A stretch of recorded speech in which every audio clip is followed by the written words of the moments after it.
enjoyment of everyone. We still got to figure out how to do that this. Said, the doc has Also set the us up video for thing. today. So what do you go? We still got to figure out how to do this. Pause the screen thing without having to disrupt the flow. But we'll figure that out. When you got something to say? Yeah. So what you want to do? We can do it every 2 minutes, because when you was breaking it down, how often you had to cut it off the rest of those anyway? Every few minutes? That's not. Nah, you don't want to do it that way. Oh. That's not going to be good. Not every 2 minutes we're breaking down. I don't think the audience would like that. I don't think the audience would like that. Yeah. Because you could be cutting it at a time where the guy really gets cooking. Yeah. The audience wouldn't like that. Yeah, so we gotta know. Ain't nothing in that cup. Why you keep drinking that, man? Got the lean in the cup. Hold up. Every time you put the cup, you can hear it echo on the table. All right, so yeah, I guess I wonder should we? I can't remember how the flow was going, because I don't think did I watch this when I sent this to you? You put the link in the group? Yeah, the guest speaks. Was it speaking for a long time to get a good amount of time to explain themselves? Do you remember? Sorry, say it again. No, I'm saying we just stop every time each guest speak. I mean, I don't know how close you're watching the screen. If somebody want to put their hand up and you just stop it at that point. Yeah, I did that. I don't know if that's going to be a good long-term solution. Let's try it out. I guess. I mean, let's. All right, let's get it. A show. The topic. The God Fraud Show. Bible flaws versus flawless Bible. Has the dawn of reason rendered all holy books obsolete? Right? Has technology really taken the spookism out of religion? Because when we didn't know, we went to God. But now, knowing is a part of how we interface in life. You see little kids playing with iPads and knowing how to use them and navigating the internet and getting information, right?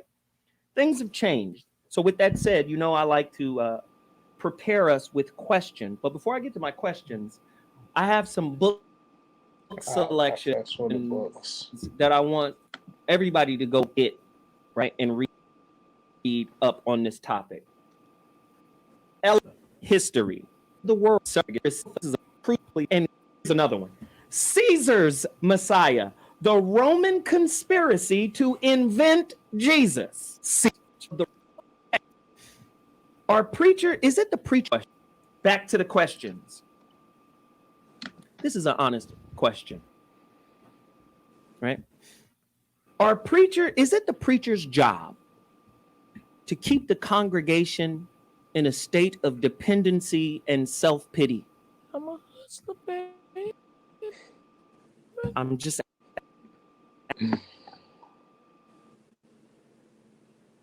asking. No disrespect. We don't want to disrespect anybody. We want people to think deeply here today. How can Black men and women truly reach their full potential in this life when most of us are still participants in a Ponzi scheme that involves the use of a staunchly rigid hierarchy, different ones, whether it's social programming like religion, education, and employment? How can we ever, right, reach our full potential when there is an authority and a hierarchy in every aspect of life that tells us what's right for us, right? I'm just asking. How's it even possible? You can't answer that right now. What's up? Yeah, the finger thing's not going to work. Oh, we didn't watch it. Oh, okay. I have my finger up for over almost 2 minutes. All right, I forgot about that. No, let's keep doing that. No, that was 2 minutes. My arm's tired now. Yeah, keep doing it. Go ahead. Maybe we can come up with something different, like something better. You sure you want to do that? Because I mean, you good. Go ahead. Look. All right, if you say so, I'll do it again. But I mean, we have to go back like 2 minutes ago, because that's what. You have no idea. This guy, yeah, man.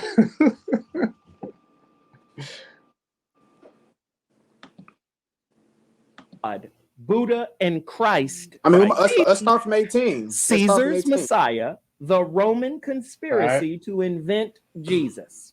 That's the name of all the books. Another book. It's important that you fortify your library with the religion to enable them to try to develop, to maximize their human potential for not acting from their animal, because there's no such thing as human nature. And again, I'm not here to offend people who think the reverse, that God created man. I think it's one of those chicken and the egg things, and all those chicken and the egg stories. It doesn't really matter, which came first, as long as it's working for the betterment of everyone. And with that said, the doc has set us up for today's show. The topic, the God Fraud Show. Bible flaws versus flawless Bible. Has the dawn of reason rendered all holy books obsolete? Right? Has technology really taken the spookism out of religion? Because when we didn't know, we went to God. But go ahead, cook. So yeah, so the first thing I'm noticing about this is that when he's talking about flaws in the Bible, during this entire conversation, I don't really hear him really point out any flaws in the Bible. There's some things that he may disagree with regarding the Bible, but I didn't hear him point out any flaws. Like, I guess when I'm thinking about flaws, I'm thinking about like logical contradictions, information that's incorrect scientifically and or historically. I don't let him do that. I just heard him disagree. Oh, so you're talking about when I thought we was watching it for the first time we watching it. You already jumping ahead. How come? He's asking questions right now. He's just asking questions right now. He haven't really got into what he's about to talk about. Yeah, but I'm saying, we got to pick an approach. What's the good case for pretending to listen to it for the first time versus we already have looked at it before. Yeah. Yeah. So, what do you say? I think he was saying. No, I'm just going on what you were saying. That build on what you were saying. I think he was trying to show some examples of what looked like was some contradictions in the Bible, though. Come about later on. Yeah. Oh, that's somebody in this text. Oh, that's Chris. Want to bring him in? Yeah, we can bring anybody in. Let's bring him in. Well, let me see. But go ahead. Finish what you're saying.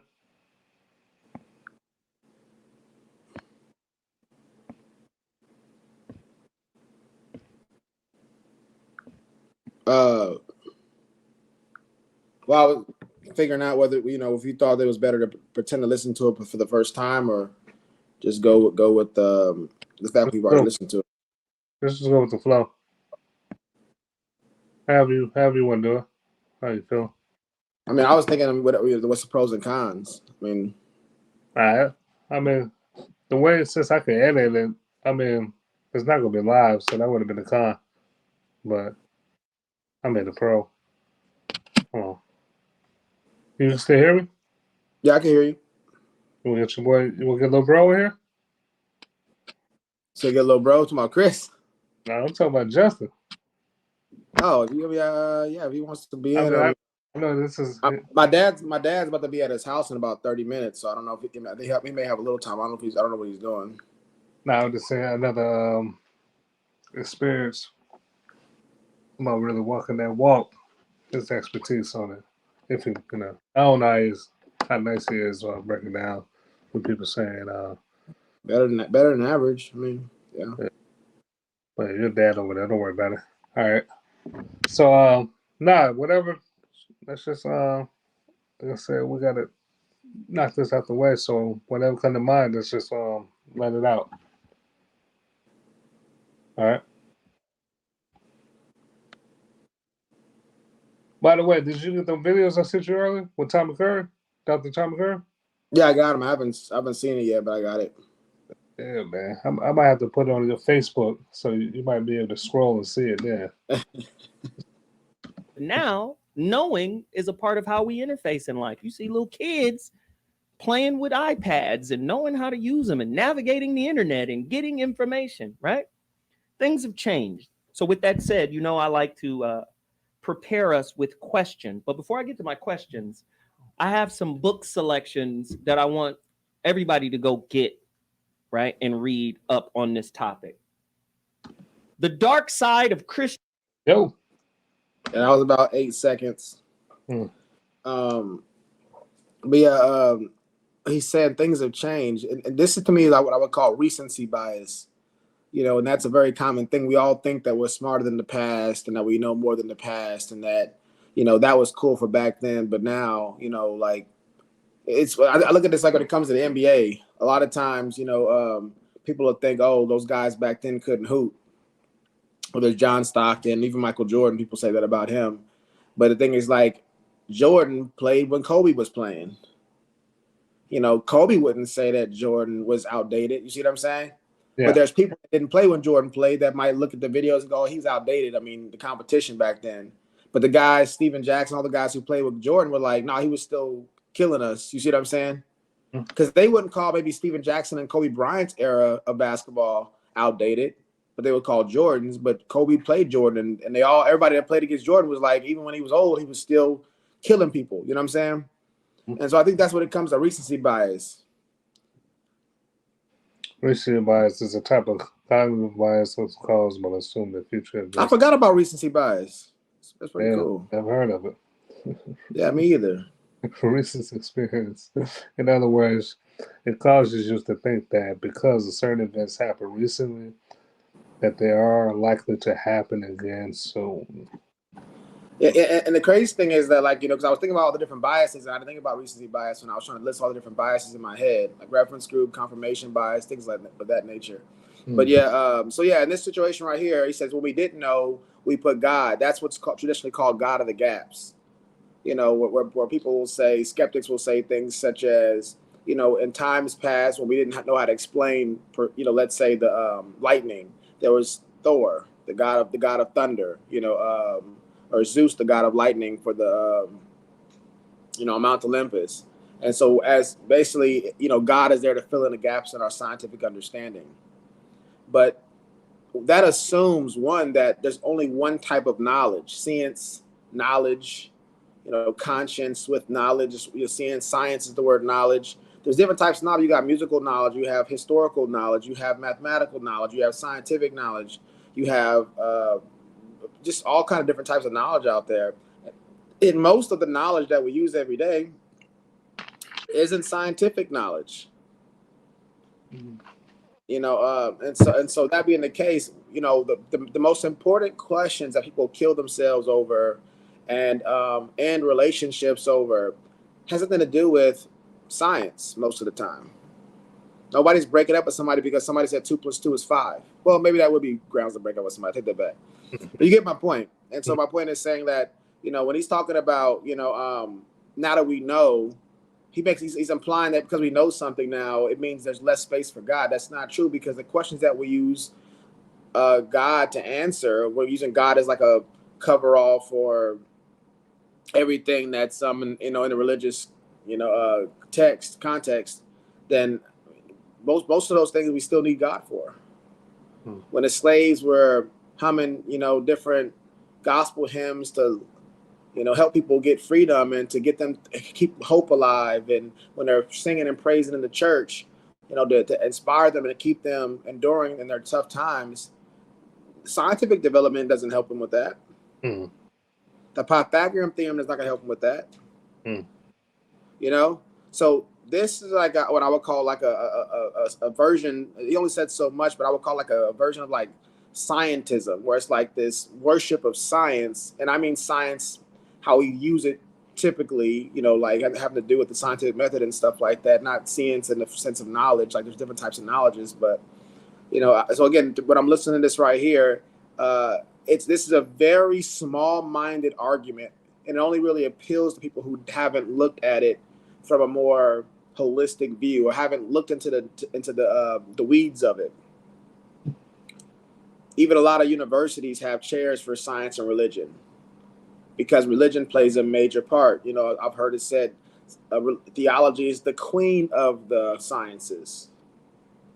So again, my in closing, I'll just say that for this point right here is that most of the questions that human beings have that give them meaning in life, give them value in life, have nothing to do with science or a little to do with science. And God is always going to have a place there. Now, of course, I can make a case and quite successfully that even the institution of science that we have in the Western world that is now spread throughout the world at large is based off Christianity, or the Abrahamic faith, I'll say. But that's going too far into the detail right now. But I just want to say, like, even he's starting off with an assumption, with a presumption that I think is unfounded. Go ahead. Wow. Any thoughts on that yourself or no? I think pretty much said everything.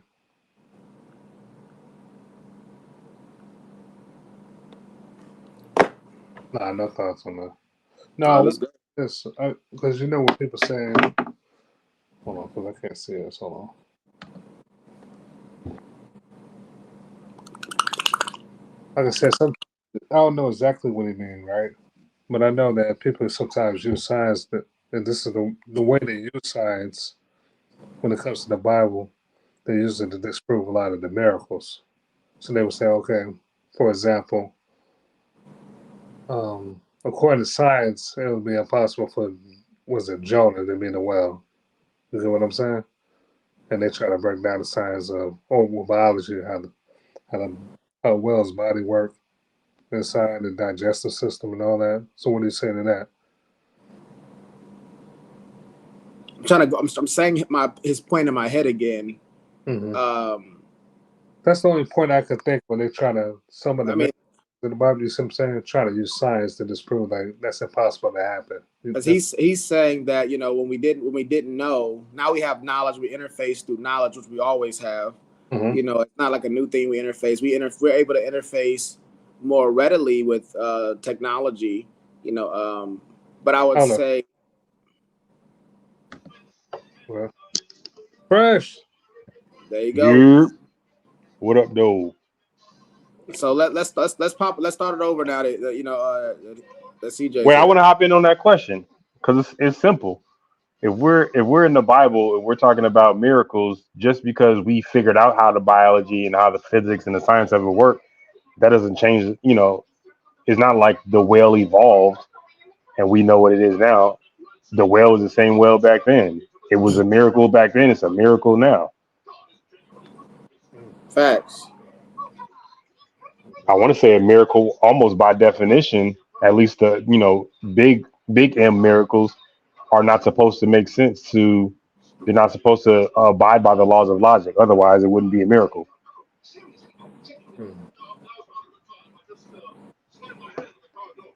Now you're talking, and that's not miracle by the definition of Christian, which we consider, the Lord woke me up this morning and he didn't have to do that. That's a Christian defined miracle, but miracle by society's definition wouldn't be a miracle if you can make sense of it, if you could recreate it. So science is over here talking about he would have never survived in the belly of of a whale. Well, yeah, not if you just put a man if you put a man in the belly of a whale, he wouldn't survive. But if God put a man in the belly of the whale, he's gonna be all right. Same way he's all right if you put him in the lion's den, you put him in the fire. Yeah, the text says that he prepared a fish. So, right. That being the case, exactly like as you're saying, could have been a whale, could have been anything. We don't know. A lot of animals have gone extinct, even in our since we've been alive. So we don't know what kind of animals were in there at the time that that's taking place in the Bible. Right. There's people that believe the megalodon is still around. There was I saw a special like 2 weeks ago talking about the megalodon maybe still around. Yeah, but you still using logic to think through this. I.e., maybe there was an animal that existed that could have accomplished this. My point is, it wouldn't have mattered. Yeah, for sure. If we're talking miracles, we're talking about something only God could have accomplished. it wouldn't matter how much sense it made to it or how much sense we could make of it. The fact of the matter is, he did it.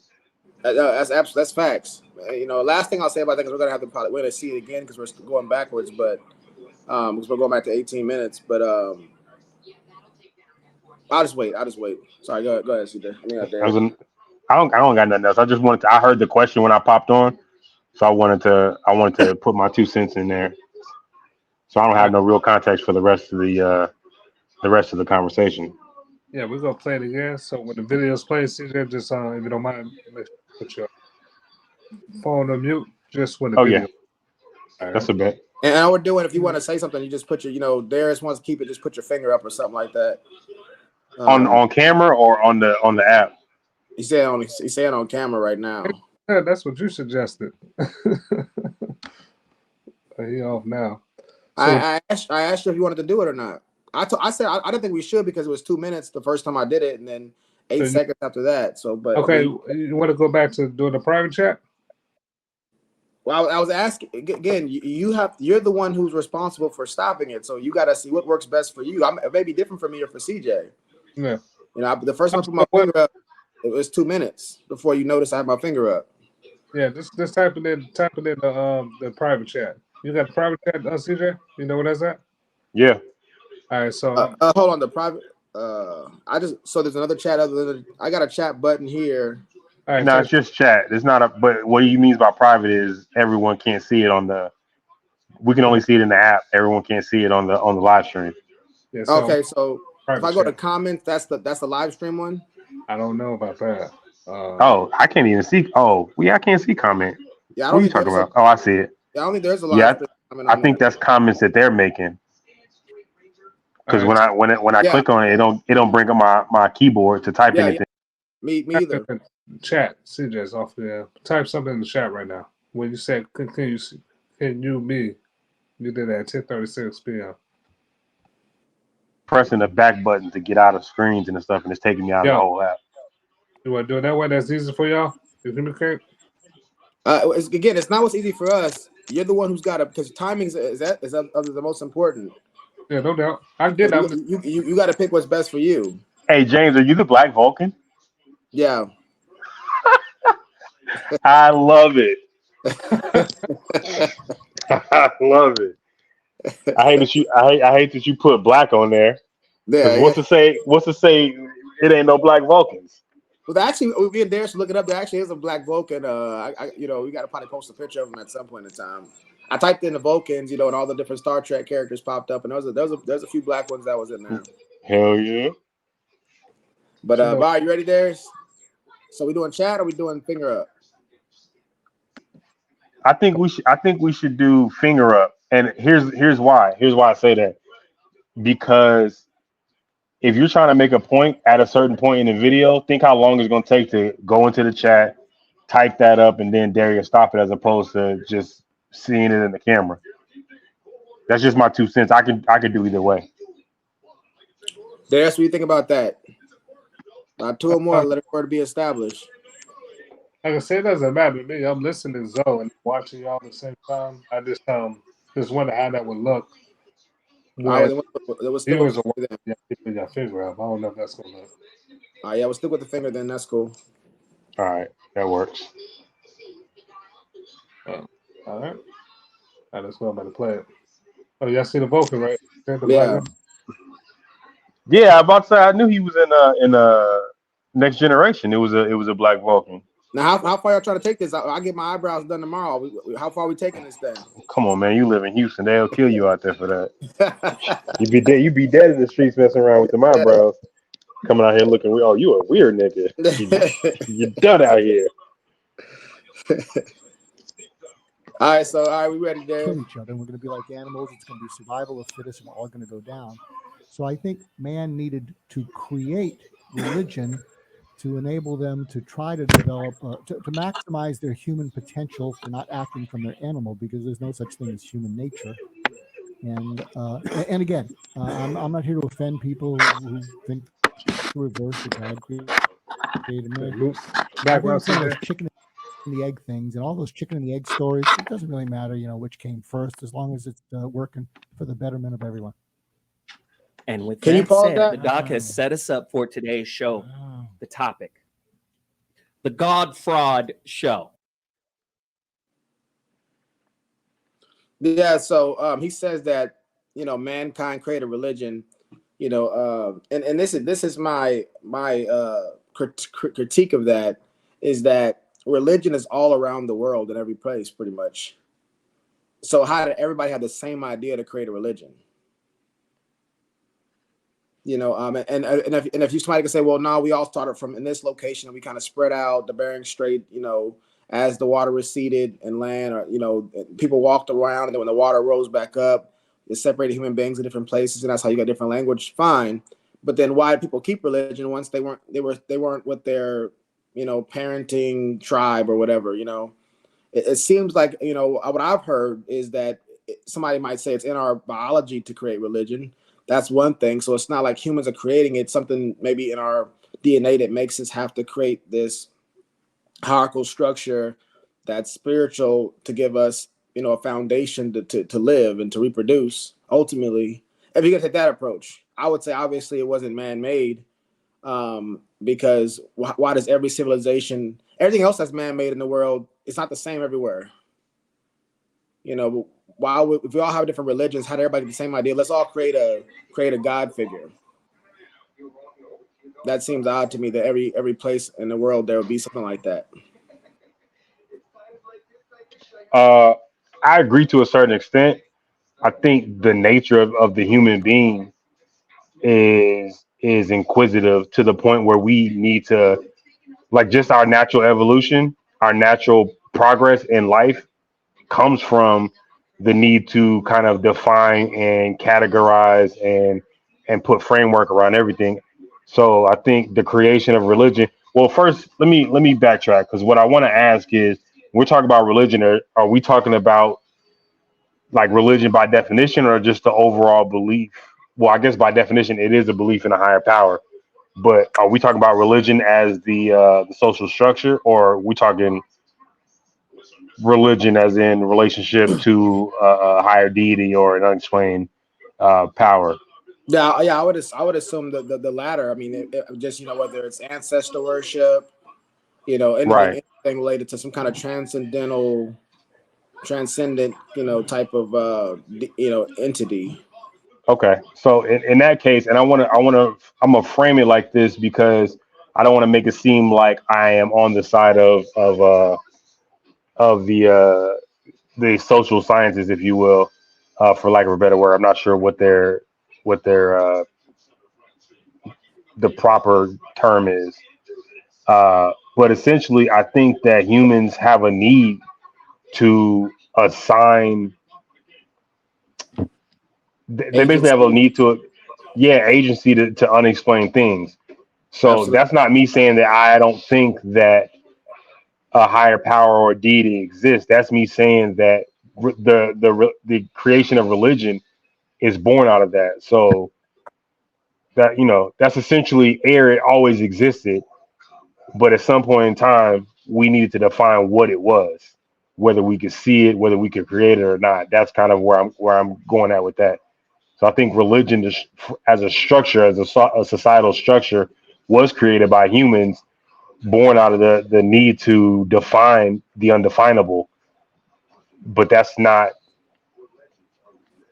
doing away with the existence of the actual higher power, if you will. Yeah, for sure.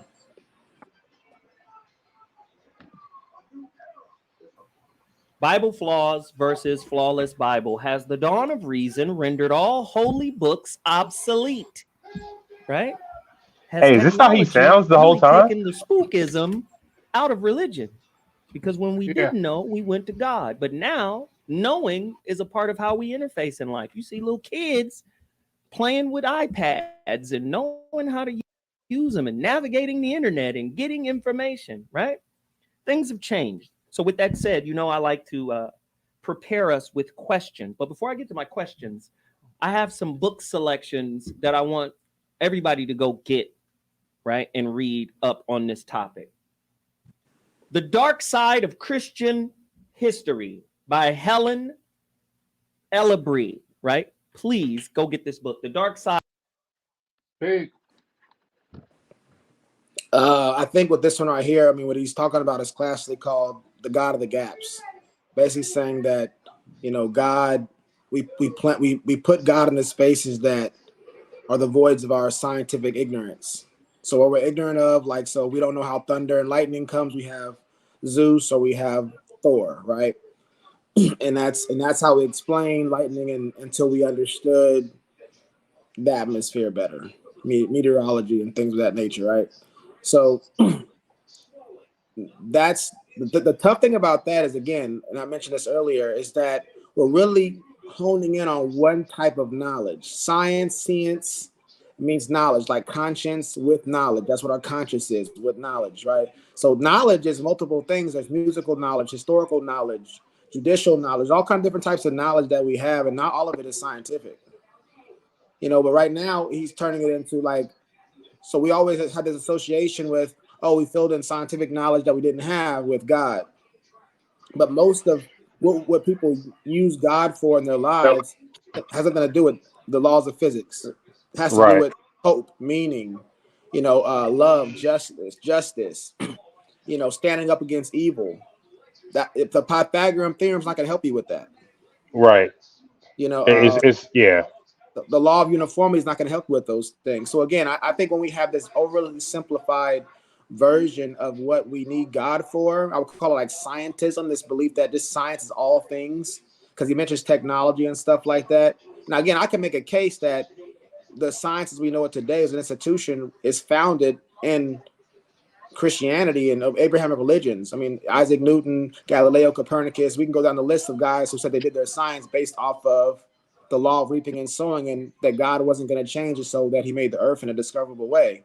But that aside, if I were to grant him that science and God is separate in that way, which I wouldn't, I would just say that there's so much more meaningful things about life. Think about it. How many people that you and I know that we hang out with are scientists? Very, very few. Once you got to college, how often you talk about scientific conversations and throughout your life? Right. That's what 1% of our conversation. Yeah. So again, I think it's oversimplification and almost kind of a straw man. I agree with you. I think the argument in its current phase is flawed. Period. In the sense that all he's saying is that we've gained more knowledge, not all knowledge. So if our ancestors use God to replace or explain things that we don't know, I can that argument only has legs if we now know everything, but we don't. There's still a ton of stuff we don't know. Absolutely. So, and that's just from the semantics of the argument. Let's not even get into the fact that it is a straw man argument, but you can't dismiss the existence of a higher power just because we have more knowledge than we did before. Absolutely.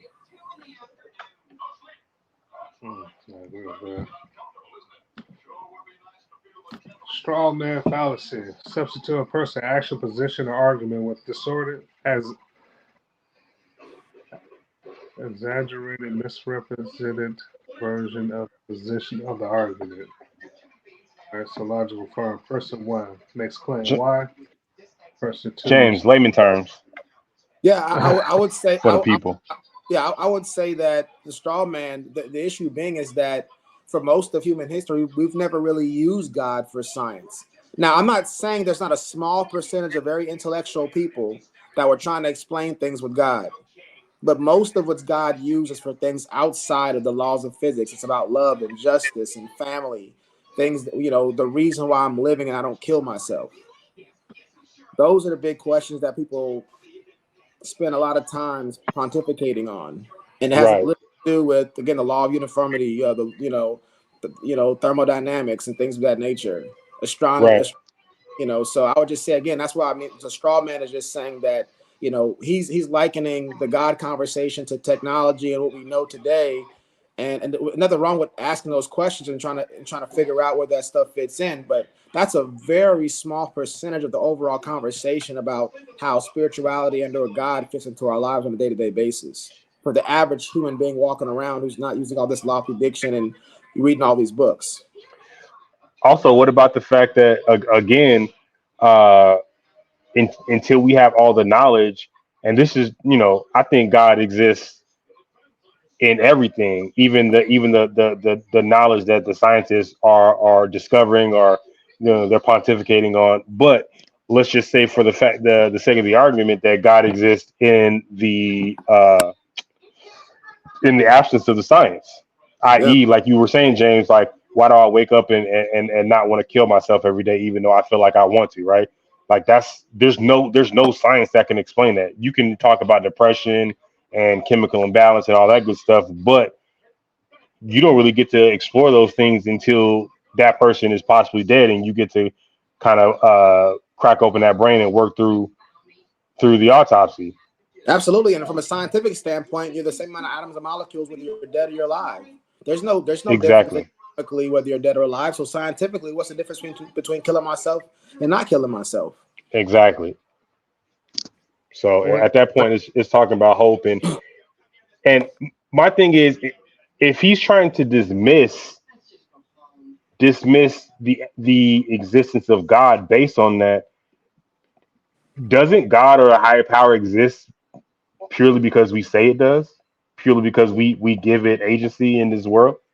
I.e., I don't know why this is, but I'm gonna say it's a higher power. Mm-hmm. If science can't explain it away, how do we? You know what I'm saying? Yeah, If science can't definitively dispute that fact, I believe in God. well, let me ask y'all this: why do you think it's important to highlight that it's only a small group of people that's talking about the science from their day-to-day basis? Why is that important? Say it one more time, Darius. Why is You it said what? important to know that it's a small population that's talking about the science from from day to day? like you're just Versus, asking, like, why I bring that up? yeah, what's the I'm just pointing out how minuscule of a population of people that his particular example applies to. He's talking Right. about scientific development and interfacing with people with the knowledge we have today. I can make a case that we have so much knowledge available to us today that it's pretty much meaningless at this point. I That's a mean, very good you know, perspective. just like everything else in life, seeing all the violence, it's like, meh. What did Patrice O'Neill say? He's like, Americans, we're good at being like, I don't care. So another culture just goes, don't care. We So see, you're saying kind of the pendulum has swung to the opposite extreme. yeah, absolutely. We're drowning in it. I can see that. You Whereas, know, like, initially it was like, oh, we can't explain this, so we assign God to it. But now we can explain much more, and it's like a, how do I want to say, like an overdose of knowledge. So yeah, knowledge has lost it's kind of lost its I'm sorry, I'm having a poor vocabulary night, but it's lost its shininess, if you will. that's exactly it. And I would even go and take it even further and to say that because we don't have to go through the normal rigor to get that knowledge, like all of us that understand, Newtonian physics or, Einsteinian physics, whatever it is, they had to actually do the work to get that information. Right. We just type it in Google and we see E equals MC squared. You see what I'm saying? So Yeah. there's a So it's stuff not valuable anymore, or it doesn't hold the same value as it doesn't did have the back then. same value. It doesn't hold the same value. And also, we're not as intelligent as those who had actually, the scripture that says the glory of God to conceal a matter and the glory of a king to go search it out. Right. The searcher had the real riches, right? Everybody, Correct. once it's discovered and everybody else goes, oh, it's here. They're not getting nearly the enrichment as the person who actually did the hard work of figuring it out. Yeah. There's no journey. There's no journey in it. Yeah, when you had to go sit in the library to learn, you Yeah. know what I'm saying? That's different than, That's true.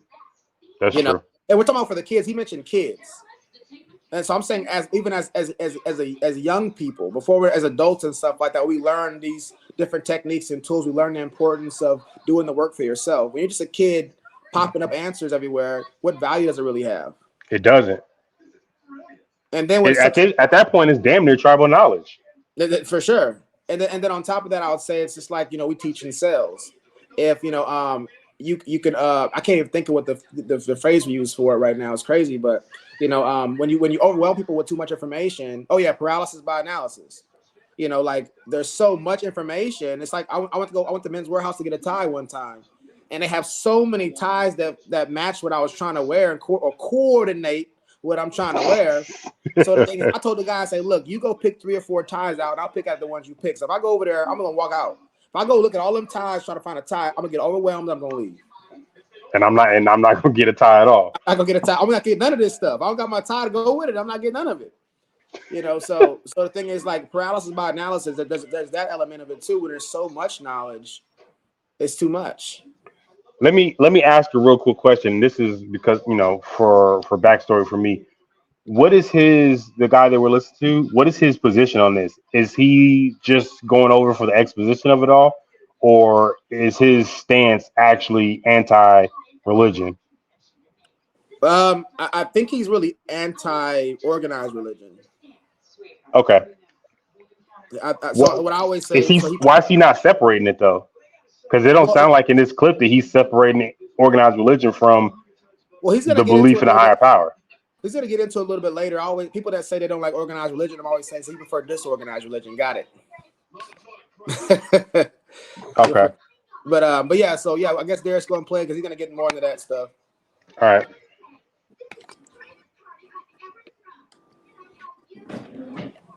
Of Christian history, we have others.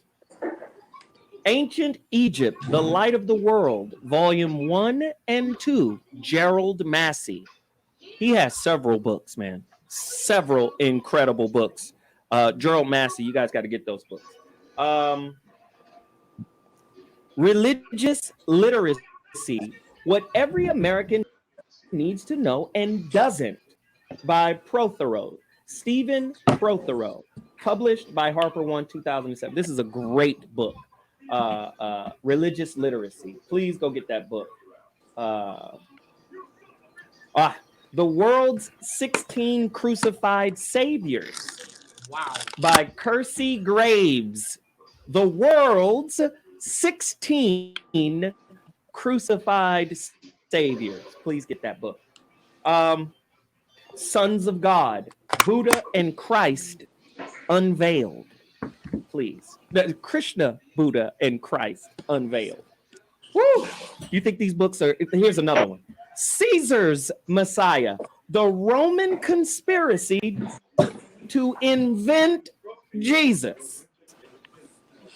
I'm sorry, you need to repeat that.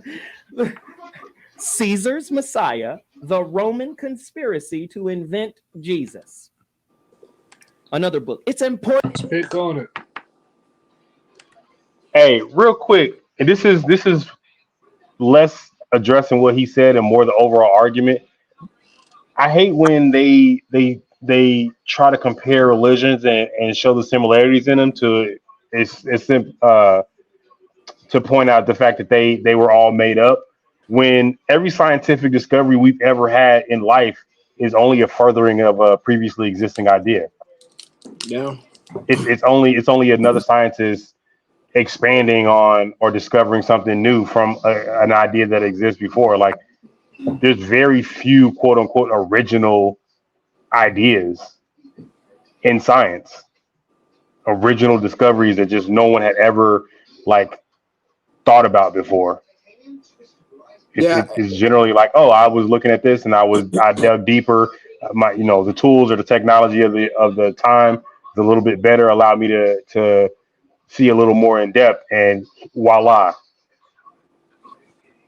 Yeah, I think that's an excellent point. One, what they call that classically is parallelism, when people are showing like, oh, there's this is mentioned in this particular religion, and it's also mentioned in this religion under a different name. So they call those parallelisms. And the reality is that one, it has nothing to do with the truth of the message or not. I mean, just because things are alike. I mean, if you have stories about coastal groups and they all have like a story about a boat, it makes sense. They all live on the coast. One might live on the coast of South America, one might live on the coast of Africa. And wow, look, both of these people were on boats and a strange wind came and whatever. That's going to be common. They both live on the coast. That Right. doesn't mean that they borrowed from each other. It doesn't necessarily mean any of that stuff. So we can fill, I fill the discussion with assumptions that Exactly. may not be founded in any kind of reason. One thing I want to bring about the books that he's bringing up, because I'm familiar with some of these books. He's all these books are all books on the fringe when it comes to our understanding of Jesus.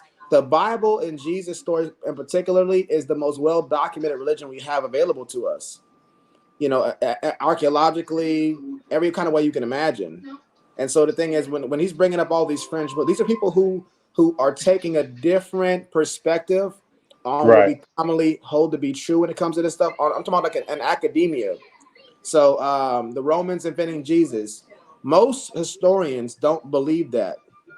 It's a hypothesis, it's an idea that should be explored for sure for academic purposes. But reading that book to the average person, they don't have the knowledge base to understand the science of historicity, to even be able to really weigh that very well. So my thing is, again, it's fringe. So I would have liked to see him use some books to balance. If you're gonna bring up that book, what's the counter to that book? Mm-hmm. Because this has been debated many times. You don't even see this debate happening on a university level because it's not very good. You're not seeing people advance the idea the Romans invented Jesus on an academic level. You Google Harvard, Princeton, wherever it is, and type that stuff. You're not going to see it. People are debating these things in the universities. They're not debating that because doesn't have a lot of evidence to support it. So I mean, he doesn't seem particularly interested in having an objective argument. He seems like he's already taken his stance, Yeah. and he's debating. He's debating from that stance as opposed to wanting to have a conversation about it. And I 100% agree. And I don't even mind that. It's just that if you're going to present yourself to the public as I'm an unbiased, disseminator of information, because I want all y'all to be educated. Right. Then But that's what I'm saying. I don't think he's doing that though. Yeah, I would expect the literature to reflect that. He doesn't seem like he's an unbiased contributor.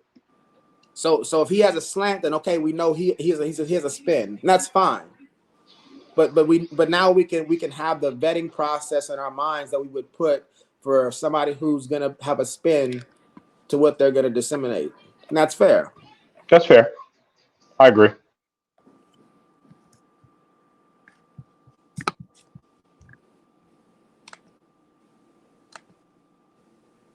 Important that you fortify your library with this knowledge.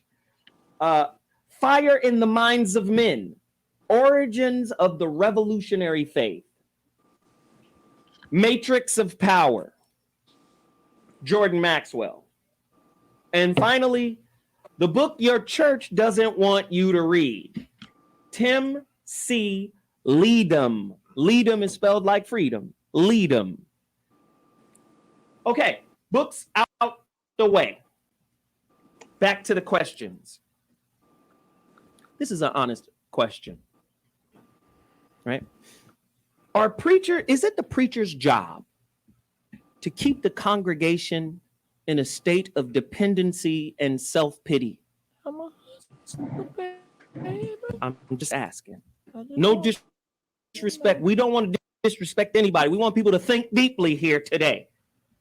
How can Black men and women truly reach their full potential in this life when most of us are still participants in a Ponzi scheme that involves the use of a staunchly rigid hierarchy? Different ones, whether it's social programming like religion, education, and employment. How can we ever, right, reach our full potential when there is an authority and a hierarchy in every aspect of life that tells us what's right for us, right? I'm just asking. How is it even possible? It's all, and if we look at all of those institutions. Speak on it. And again, he's asking a question, which is a good thing to do. He's not, necessarily telling us this is how you should think. So I can appreciate that approach to it Socratically, but I want to say this is like, it's still interesting how he phrases it because, rigid has a negative connotation, right? But all the buildings that we live in have ridges. Ridges are very necessary. And so the most important thing in our lives that we hope are safe for us to be in are ridges. Ridges are necessary. So I would just say I would encourage the audience to resist that urge to have that negative connotation placed on ridges. Ridges serve purposes, and sometimes ridges can inhibit progress. He would also need to define what he means by full potential and why it can't be reached within the confines of a rigid, I'm going to call it social structure, but even a rigid, like, because like you're saying, James, religion is not the only rigid framework that we operate in on a daily basis. So does he believe that I would we can argue. only reach our full potential outside of any sort of framework, any sort of? I mean, if you look at the most important things in life, banking, education, military, all of those things are very rigid. You see what I'm Yeah, saying? they have rules and standards and policies that you have to abide by to succeed in them.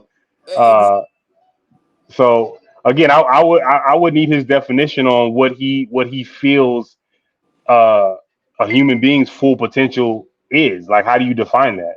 How do you define that? Because one thing a religion does for us is define it for us. Being a good husband, being a good wife, being a good father. The test tube doesn't tell me that. The tech, No, the 5G doesn't tell me that. Well, if I'm on my on my Bible software on my phone, maybe the 5G tells me that. But outside of that, the 5G is not telling me that. So the whole thing is like, again, for the simple minded, what the question he's asking is gonna sound like, whoa, this is deep stuff. But there's already so many implicit biases in the question. yes, that's what I'm thinking. That's what I'm It's like. like, He's not an objective. He's not asking an objective question at all. absolutely. And so I would say that what the black isn't gonna do with it, for one, right? Yeah, The color part was unnecessary. yeah, It's not like blacks respond to religion. What did I say? White people do this and black people do this, and religion affects all of us relatively similar, and it's not going to be based off the amount of melanin in your skin. It might be based right. off real things and stuff like that. And the value placed on your religion in your life. But again, it's unnecessary. So, so basically, when we get on this train with him, we're going where he wants us to go. We may Correct. sit, we may sit There's in no different. option. Yeah, we may sit at a different cart than him, eat different foods, but we're going to the same place he's going based off how he's wording it. Yeah, And I reject the wording of it, even though I do appreciate a good Socratic question. yeah. I would answer his question that it is the preacher's job to keep us dependent on. I don't want to say dependent. I don't like that phrasing, but the fellowship, and if it's within the belief structure that we believe in, if that pastor is or that preacher is anointed, then yeah, we are supposed to be dependent on it because that's who God assigned to be the shepherd. And I would say this is a very foundational principle, and pretty much every corporation, in the military, even in school. If you're in advanced classes, if Yep. you're in the regular classes, I had more liberty in the advanced class than I had in the regular class, Right. because we were different. We were different types of students that were able to ask a little bit more deeper questions, under things on a little bit deeper level. Yeah. In the military, Every academic is dependent upon the understanding of the previous academic. Like exactly. they're all suckling at the teat of somebody. They're just, Absolutely. yeah. So it's like all you're doing, and even if you're a lead in your field, a leader in your field, you're taking, like I was saying before, you're taking a previously existing notion and expanding on it, You which stand you on it can back in do. time. Yeah, you can do the same thing within your religion, right? I can take my preacher's word, I can apply it to my life. I can also have a personal and private relationship with my, chosen deity, if you will, and I can expand on that within my own personal life. I don't need the preacher to expand it, but there has to Well, be well, there has to well. be a I would say start, a this. base. I don't think somebody like you would necessarily need the preacher to expand on it. But this is the point that I was making earlier. I want to make sure everybody understands what I was saying when I brought up advanced classes versus regular classes, or versus even classes with the special ed classes. I don't know what we call them politically correct now, but you know, um, there's it's more rigid the less gifted the individuals are. Private, you go up in the military, you get more freedom as you go up in the ranks, right? Right. Yep. So that's how it is in the corporations. If I'm a salesperson versus I'm going into sales management versus I'm going to be a CEO, so the thing is that it gets a little bit less rigid the higher you go up. Why am I bringing this up? Because what I'm saying is that for most human beings, they're average. Correct. So they need the rich, rigidity. they need that for structure in life. They're not going to be sitting out here in the ivory towers debating every philosophical nuance known to man. They're not going to spend time doing it. They're going to work. They're watching the game. They're trying to be a good father. They're trying to be a good husband. They're trying to be a good brother and a good son or daughter. You see what I'm saying? That's true, and that's across the board, not just in religion, like you were saying. That's the bulk of the population. Yep. So what Zoe's doing here is great for an intelligent guy like Zoe. You know what I'm saying? And you can venture a little bit further out on your own than I would let my son or my daughter do. You see what I'm saying? At the stage that they are. But this kind of an elitism mindset that I'm always hesitant to accept from people like him when they say these kind of things, because they're assuming haphazardly that people can just dwell in this world of ideas like they can and navigate it in a way that's not going to lead them to a bad place. It also shows, for me at least, that he I don't like when people cannot debate from a place of objectivity, and he seems like he's debating this whole entire thing from his very small worldview and perspective. And I don't mean that people don't share it, but like you said, he's debating based off of his own understanding, which is weird because it's not shared across the board. So who are you talking to? If you're talking to like I can see if you were only talking to academics, that would be one thing. But if you're talking to everybody, then you're not objectively debating this topic because I won't say you're only able to, but you're only arguing from your small worldview, your small perspective of what you've gone through and what you've experienced, your knowledge base. So, I reject. He needs to do a better job. Yeah, and the last thing I'll say about that is I always think, if you're in a privileged position of being a little bit more intellectually astute than people around you, or you're more experienced or more, whatever it is, you should be reluctant to move people past traditions, cultural norms that give them the foundation that they have to be able to be routine in their lives. You should wait till you have good reason to do so. You should not, if you don't have a good reason, you should leave them where they are, because you could be taking them to a place that's worse than where they are. Yeah, a place where they're not prepared to operate. So essentially, just dumping them off the side of a mountain for the sake of, let me not free you from free you from slavery, so you can go out here and die. Like, yeah, exactly. Have a place for me to go if that's the case. If you're gonna say I shouldn't worship a higher power, you need to have some sort of proof out there that higher power doesn't exist or why it's detrimental to me. And definitively, in my opinion, it needs to be definitive. Because as long as I can argue from a place of you can't prove me wrong, then in my eyes, I'm as right as you are. Yeah. Until you can tell me I'm wrong. Sure. And it is interesting. In the beginning of the show, he said he wanted to look at this topic objectively.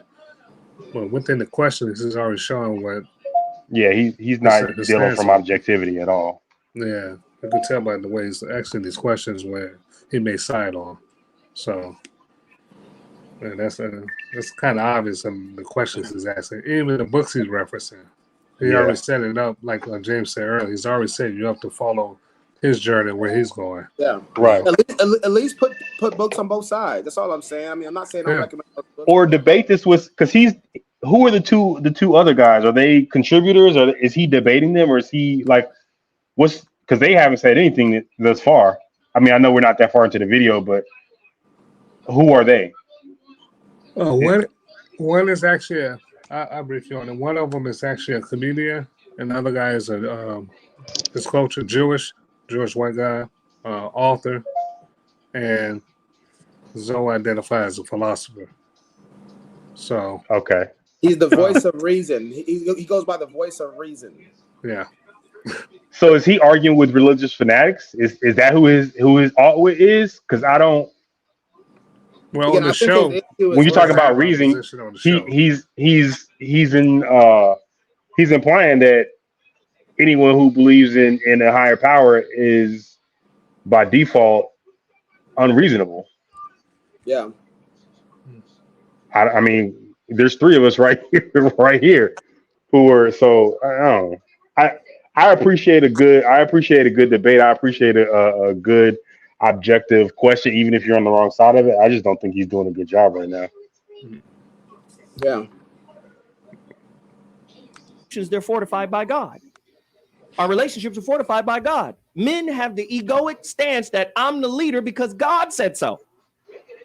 And none of us ever question, right? None of us, listen, Can we pause if that you're a real quick? follower of a belief system and you're not a theologian, you're not really a follower, right? The followers know what they're following. I need to know what the shepherd looked like. You can't be a sheep and blind. Yes, you can. You Speak on 100% can. I guarantee you, there's blind sheep out there. Facts. Yeah, that's just. Go ahead, James. I was gonna cover. Sorry, I think I might have lost what I was gonna cover. So go ahead. Following a man of God, man being the leader because God told him to give him authority. Oh, yeah. So my thing about that is, and again, I'm not disproving him with this, but this is just again because we're not because this is what happens when these kind of conversations. We compare religion as we perceive it. That's what we're doing. We're doing it based off our perception, Right. versus our idea of perfection in our head. Our perception of religion will never be as good as our idea of perfection in our head. So I'm shifting it to go from, organized religion, Islam, Christianity, whatever you want to say, Judaism, whatever, versus what I would call him unorganized religion. And so I'm asking the question, which one's more arrogant to say that, I believe this because God said it, or I am God of my own universe? I think one of them is more is definitely more egotistic. Nobody told me. I'm just assuming this position. Yeah, I just said it is what it is because I said it. Yeah, exactly. I would say, what makes you what makes you I always challenge when we have what we as society define as a god, right? And that's even if you're not necessarily talking about religion, right? A god is somebody who is defined as such because they have certain powers or abilities or things that they can do that other people can't. So I always think it's funny when somebody says like, I'm a god, I'm God. Like, really? yeah, I'm like, we're all gods. I'm like, that kind of dilutes what we think a god is. Yeah, and my whole thing is people say, I'm like, you say you're God, but I was talking to you yesterday while I was on the phone with you, and you were looking for your cell phone while you were on your cell phone talking to me. I don't think a God would do that, and I've done that. Like that's very normal. That's very human of you. So yeah. where's your like where's your loftiness? Where's your ability to rise above? You've lost, especially if you're God and I'm also God. Like peace, God. We all gods. Really? Yeah. It's like you've lost your wallet twice, and in a 1 month time period. I don't think a God would lose his wallet. Yeah. It's, I think you're probably human. I think you like me, bro. Yeah. So sorry. Go ahead. Yeah. Where we at? You see you as gods, but you would die as men. Oh God. Ready? Yeah. Jesus, I know it's hard, but we have to ask these questions. Who asks the humbling question of what if I'm wrong more often? I do the agree with religious that. person, whether it be Christianity, Judaism, Islam, the scientist, or the atheist. Who asks that question more? What if I'm wrong? We rarely see the self-righteous religious person say, what if I'm wrong? Right? Because in being in alignment with a belief system that tells you you're doing right, And others are doing wrong because they don't believe the way you believe, puts you in a judgmental kind of mindset. So when do you ever get to the point and go, I could be wrong? Who asked that humbling question more?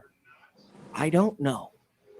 I could be wrong. I will see you in hell. When was the last time you seen your pastor say that? Speak on it. Well, now, again, I do agree that we should ask our questions, what if I'm wrong? Because, again, that's why I said we're perceiving the Bible. We're perceiving our ideas of God and religion. And because we're perceiving, it goes through that interim process, which is your mind. And a lot of things could go wrong in that mind as we perceive it. So I would definitely agree we should ask our wrong. If we ask the question, who says they're wrong more often? Well, I would make the case that if you're an atheist, there really is no such thing as right or wrong. We're just evolved broccoli. We're just stardust. There's no right and wrong. Everything that we do and don't do is just an aid to our reproductive value. It just helps us to reproduce for the next generation, which is what most evolutionary biologists that have a more naturalistic view would say that we're here for. There's even a book out right now that says we purposely, our minds are more geared to getting things wrong to help us survive. And so if any of that stuff is true, there really is no right or wrong in the atheistic view. So I would say whether they ask more or not, I would say they don't. But if they did, doesn't matter because there really is no right or wrong. It's just chemistry happening. Everything's just chemistry happening. Do atheists abide by a set of morals? Regardless of what they're, what is, that's an oxymoron. What's a scientific moral? Well, I would say, yeah, I would say there's definitely no such thing as a scientific moral, but I would say that that they impose ethics into how they do their science. So we would say that what the Nazis did, doing those experiments on the people in those internment camps and stuff like that, was wrong. But they were just doing science. We're imposing the ethics onto what they were doing and saying you're not allowed to, cut people open while they're still alive and all that kind of stuff. Yeah, but even ethics by definition is the morals that we apply to any given situation. Absolutely. And that's separate from the science itself. Science is amoral. And matter of fact, I forgot what scientist said this, and he was like, morality is just an aid for reproduction. And any deeper meaning is illusory, meaning it's an illusion. Right. They would say that we only have morality because it helps the human population grow. There's no existential foundation for it. It's not real. We're no different when a great white shark forcibly copulates with a female, white shark, aka grape. Right. They would say there really is no difference between a human being doing that and a shark because we're all just. But again, animals. You said he said that morals exist to aid repopulation. Yeah, just for reproduction. It's just basically everything that humans do is for reproduction value. Everything. But our morals say that forcibly taken that is wrong. Absolutely right, and they would say morality is not. Whatever they would say that because of a society. But how is that aiding? Bless you. How is that aiding the reproduction? If we say that type of copulation, the way animals do it, is wrong because. Well, they would say because everybody went around raping. Once you start adding the population, getting bigger, everybody went around raping. Then everybody will be in fear. If people go to war. Because you might be okay with somebody raping a stranger, but you may not be okay with somebody raping your daughter and your mom and your sister. Now you're going to war. Yeah, but that belief is based out of morals. Absolutely right. Yeah, like in the caveman era, if we were to believe the stories, those dudes were taking that. Yeah. There was no fear involved. It was par for the course. Like, oh yeah, he's just gonna choose his mate. The biggest, strongest male is gonna choose whatever female mate he wants to, and she don't have a choice in the matter. That just is what it is. Yeah. And if another guy wants her, we're gonna fight over it. We're gonna box over it, yeah. But if at some point someone said that was wrong. What did Jay-Z say? Why chase you? I'd rather replace you. That doesn't fit with our biology. Nope. Yeah, I'm a little discouraged because we're not even 30 minutes into this hour and a half, and like this dude's argument has already been destroyed, and I'm not even having a good night. Could be wrong. I'm just saying. When was the last time you seen your imam, right? Your imam for Islam, right? Or your kohen for Judaism. When's the last time you seen him? I could be wrong. I don't really know what this book is saying.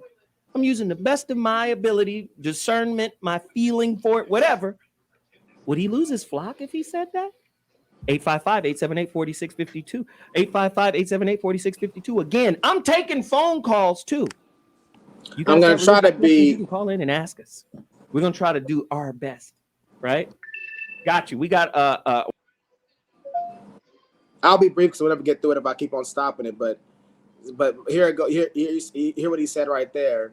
He goes, how can what is that leader gonna say? I don't even know. I don't really know what this book is saying. I'm just doing the best that I can. Again, most of these religious books are not that complicated. When it says Paul walked to Damascus, that doesn't take a rocket scientist. My kids understand that most of the stuff in these texts are easy to understand. There are things that are not easy. I'm not saying that. But what percentage of these religious books, the Quran, the Bible, the Mishnah, whatever these books are out here, takes somebody with advanced degrees to understand? My question is 5% max? Most of it is narratives and stories. Yeah, fables. Yeah, if you will.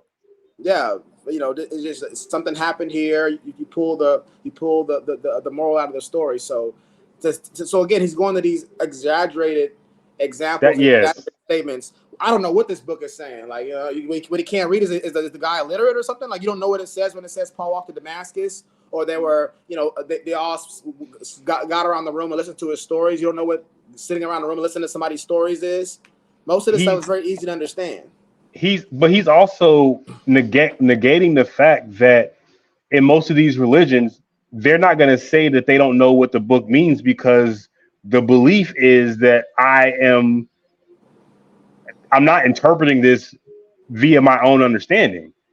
I have a relationship with the higher power that gave us, our commandments, and this is what he's telling me. Yeah, definitely. Right? The Abrahamic ones for sure. The Abrahamic ones, I would definitely say that's the case for sure. So he's negating that. Like I mean, I understand why he's going from a completely scientific standpoint, because otherwise his argument is nothing.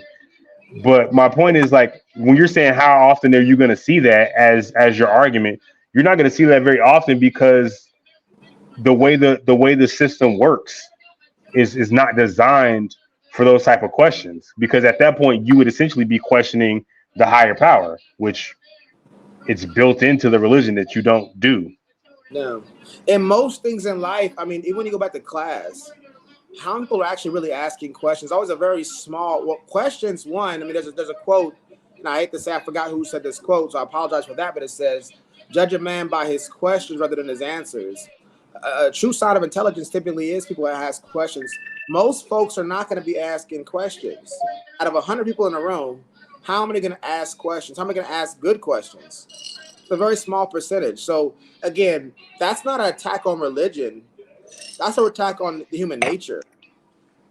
What he's saying, the question he's asking, which is a good question, the people, one of my favorite quotes from Dr. William Lane Craig, at least that's who I heard it from. He says the job of the philosopher, or the lover of wisdom, however you want to word it, is to discover the assumptions and commonly held beliefs. To discover the assumption commonly held beliefs, right? So the thing is, I do agree we should ask questions, but my thing is, that's a very small subset of the population that's in a position to do that. The average person is not going to be doing all that stuff. They got lives to live. And so again, that's not an attack on religion that people don't ask questions. That's an attack on human nature. So do you think, and I agree, I don't, do you think that people should question their religions? I will preface it by saying I think we should, or at least I do. I don't believe everything anybody says, and even if it's in the Bible, I question at least the interpretation of it. I'll say this: there is a science to questioning that most of us are never taught or understand. I mean, you could use a scientific method, a pretty good one, but there's ways to question things in a courtroom ways to question things from a historical standpoint. Did George Washington actually exist? Right. That's a question that we can ask. Did Barack Obama exist? We could ask that question maybe 50 years from now. Some people might not believe he actually existed. And there's a science. Right. There's a science to get closer to the truth of that. Same thing with mathematical truths. How do we figure out, whatever mathematical formula we're trying to figure out a solution for? So there's different sciences. So I would say there's one thing about being paranoid and questioning things versus being a skeptic. And so I think a lot of times we think that there's virtue in questioning things. There's only virtue in questioning things in an intelligent way. True. We've all been asked questions in a dumb way. Like, we all been asked questions like, that's how you're questioning this? What you might be with your lady and, she wants to know who you were hanging out with yesterday. But the question she asked is unrelated to that question. You're like, what? Well, how does that question line up to what you're trying to figure out? You see what I'm saying? And so not questions for the sake of questions, but questions for the sake of gaining knowledge. And the reason why that's so important to me is because in our community, in our society at large, we place a lot of virtue on asking questions. And I don't consider that necessarily be a virtue. Just like giving answers and giving questions, those are just tools. And if we do it in a way, maybe not perfectly, but in a way that's, that's ethical, in a way that makes sense, is logical, is reasonable, or we're following what we know the best way to do to get to the answer, then I think it's good. But I'll give a quick example of a question, a friend of mine had mentioned. I won't even go there because we'll never get past this part right here. I think my point's been made, so. I don't think I'm gonna refute anything else, even if I have, aught with the statement, because again, I ain't seen nothing this dude said that warrants actual discussion. Yeah. Or that warrants an actual debate. We haven't debated anything. We just basically been rebutting everything he says with like normal knowledge. I ain't even Googled nothing yet. And you have an interface. One of our special guests is online right now. The Pope and selling indulgences. You got the Pope on? No. Oh. There we go. Welcome back. Welcome back, Dad. I'm just saying, is it possible to sell forgiveness and pardons? And if our religious beliefs are based on hierarchies, then it would make sense that every other aspect of our lives are based on hierarchies too. I got to go to the pastor because he's the intercessor to God, right? Your corporations are set up in a hierarchy too. The CEO sits at the top. He's the God of the corporation. Yeah? Every aspect of our lives is based on a hierarchy. Who set that up? We got to get into this today. Oh my God. The topics are done. I've already laid it out. Has science disproved miracles? Can we go? Speak on it. I think it's hilarious that he thinks he's dropping bars right here. He's really getting drunk off his own grapes right now. Yes, that's what I was going to say. Like, he really hyping himself up right. Like, I'm killing these things. It's like the guy that freestyles in front. He kicks the freestyle. And he's like, ooh. Like, bro, I'll be the judge of that. You know what I'm saying? Like, bro, come on, dog. You're not even. It's not a Jedi trick where like you will do this. You will be excited by my point. It's like a Jedi trick he's trying to do. No, he's hyping himself and ain't nobody else said a word. Yeah. And so he asked several questions and ain't got an answer from nobody else yet. so they teach you in sales, start shaking your head yes, and it makes the client shake their head yes. That's what giving cues.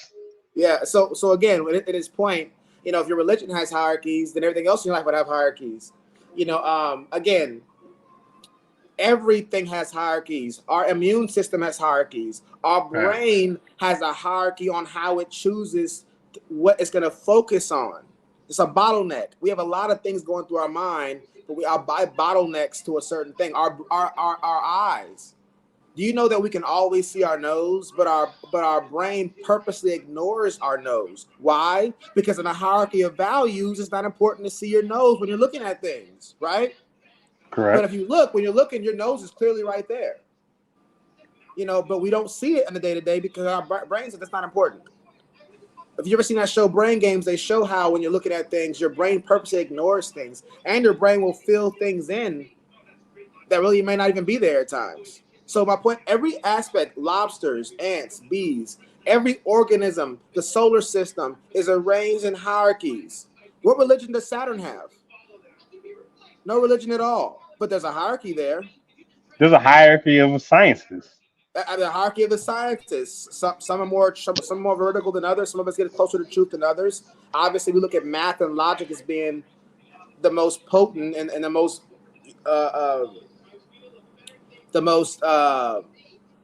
accurate of all the sciences and epistemologies and ways of getting to know things, because 2 + 2 is going to be 4. We know that, and so my point is just saying this again. What he's doing again is it seems like he's calling religion into question for something that's in everything. Natural.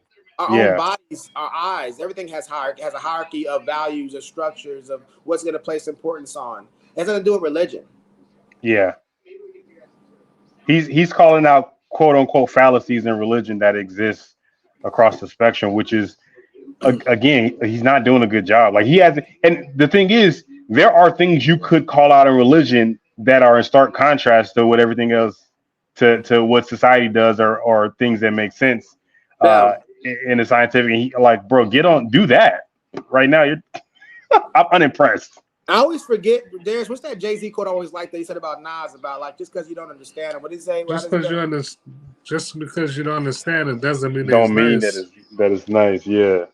And that doesn't just because wearing kufi doesn't mean that he's bright. Just because this guy's got all these books and he's got the kufi on, all this other kind of stuff. That's a Kangol. Get out of here, bro. Doesn't mean that he's nice. You know what I'm saying? Like, what he's saying is very rudimentary. And it's not even intellectually stimulating. He's essentially slick talking dummies, for lack of a better word. I don't want to be low hanging fruit. Yeah, like this is for your staunch Bible thumping, backwoods Alabaman who's not going. Grandma. Yeah, the folks that say I do this because God said so. Like, I mean, that's like similar to like some of these red pill podcasts who are inviting like 22-year-old Instagram thoughts on to debate with them about, societal ideas and positions. Yeah. Like, bro, you brought her on to debate this. It's not fair. Like, I won't say it's fair. You're not going to have an actual debate. Like, this girl don't know what you're talking about. But let me speak to that real quick, because I 100% agree with what you're saying. Let's take it back to grandma, or our grandma's grandma, who had a 3rd or 4th grade education, but she's in that church. That structure is what got me here today. What was she going to do? If she didn't have that structure, what was she going to do then? Go out there and be on her own, with creating her own values and ideas? She's not trained to be able to, come up with her own values and ideas and getting into, ethics and the science of ethics and stuff like that. That rigid structure led to me being alive, and I would never look down on her for that. Yeah, you only build on it, but that's what you're supposed to do, even within religion. You got us out of slavery. You got us out of Jim Crow. Yeah. Martin Luther King had to be a preacher for him to do what he did. 100%. Preachers were the celebrities of that time. Like, that's who you listen to. They wouldn't have listened to. Yeah, I mean, I never thought about that. We should talk about that in another pod. Yeah, sure. That's a good point. Freeze used to do a joke that fits so perfectly. What's the joke? When he take the hat off. Remember that joke that he used to do? Right. Take the hat off. He's like, right now. Take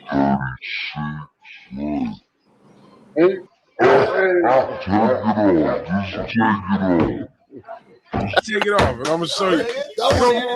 You did not do that. Come on. He let it grow.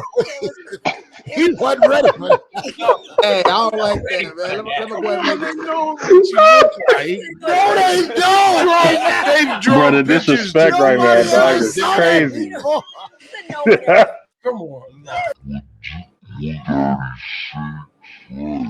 Is this the same video or no? Let's get back to the video. Fish scales here. The My bad for the brief disrespect. intermission. My bad.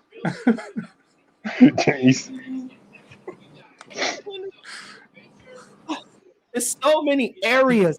Why do black people spend trillions of dollars? Oh, we will spend $1 trillion next year. Only 1% of that money is spent on books. How much of that goes to Jesus?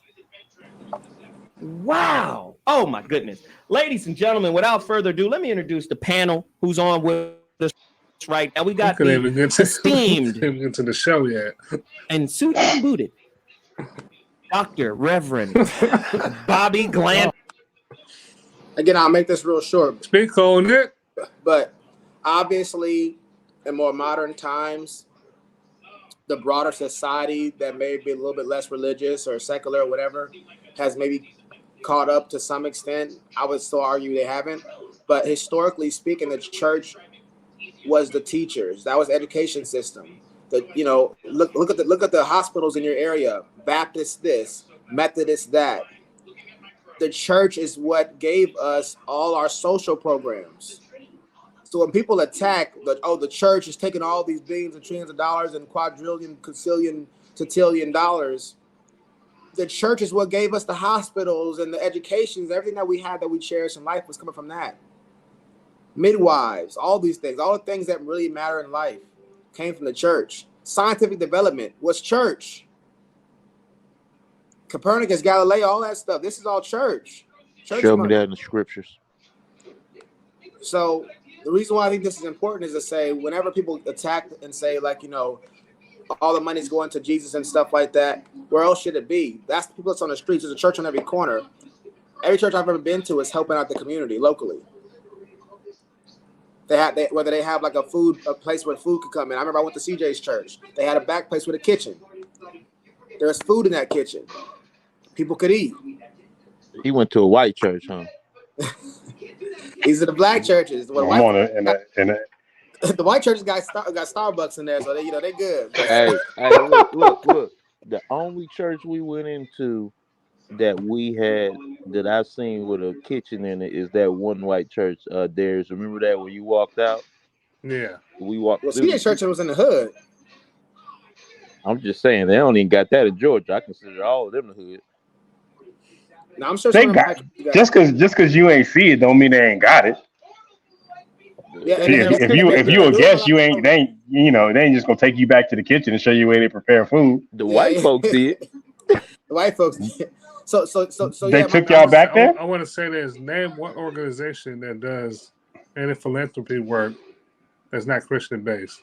Name a scientific organization that does philanthropy work. And again, I'm not saying none of this stuff exists, but you got Salvation Army. That's a denomination within Christendom. Yeah. You got a lot of these things were started by religion. Mm-hmm. Art from the Roman Catholic Church. Michelangelo. Yeah. That stuff is the church. Mm-hmm. Different churches, maybe not churches that we subscribe to here on this, panel, but when people attack the religion. Religion, yeah, that's where it came from. Mm-hmm. And the thing is, and I'll say this last little piece, those of us who may not classify ourselves as religious, we still have religious values because we grew up in a religious context. And so the philanthropy that you see from those groups of people who don't consider themselves religious, that philanthropy, some would argue, is traced back to their religious origin. Yeah. Tim Smith. Oh, my Lord. That's a demotion from Uncle. Dr. Reverend Uncle Bobby Glenn. Jesus. Praise the Lord. Hallelujah, Jeff. And pass the ammunition. Next to him, we got Dr. Mark Golston, resident Jew science in the building. We love him. Love his information. Right there. That's that dude. He gonna drop bombs on us today. Next to him, Jeff Brown on off of a 2-week hiatus. Hey man, it wasn't a hiatus. He was handling business. I handling business. Business. Handling business at the house. Shout out to. I see we have a new man behind the board. Shout out to Timmy Hendricks back there doing his thing. What's going on, brother? It's a brother. Yeah, Timmy Hendricks, Jimmy's little brother. Jimmy nephew. Or Sideshow Corn on the Cob. Let me tell you something. You see that? I love that hairdo. That's a hairdo that don't say, you know what? Fuck a regular job. I'm selling incense and pit bull puppies out the back of my car. The one with the ring around his eyes, $50 extra. Oh my God. And on the phone line today, who's going to join our panel?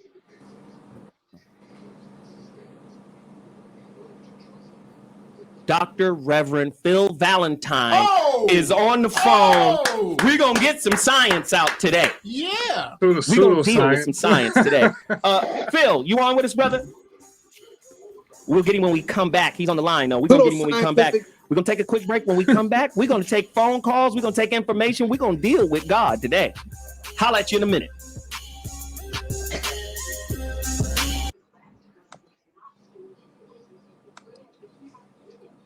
In the presence of his grace, and I say it to his face, the preachings of his church are responsible for the death and suffering and misery of millions of his brother and sister Africans. And he should... That we have been sold this meme of Islamophobia, where every criticism of the doctrine of Islam gets conflated with bigotry toward Muslims as people. Right. That is it's intellectually ridiculous. Even it gets so hold on, are you the person who understands the officially codified doctrine of Islam?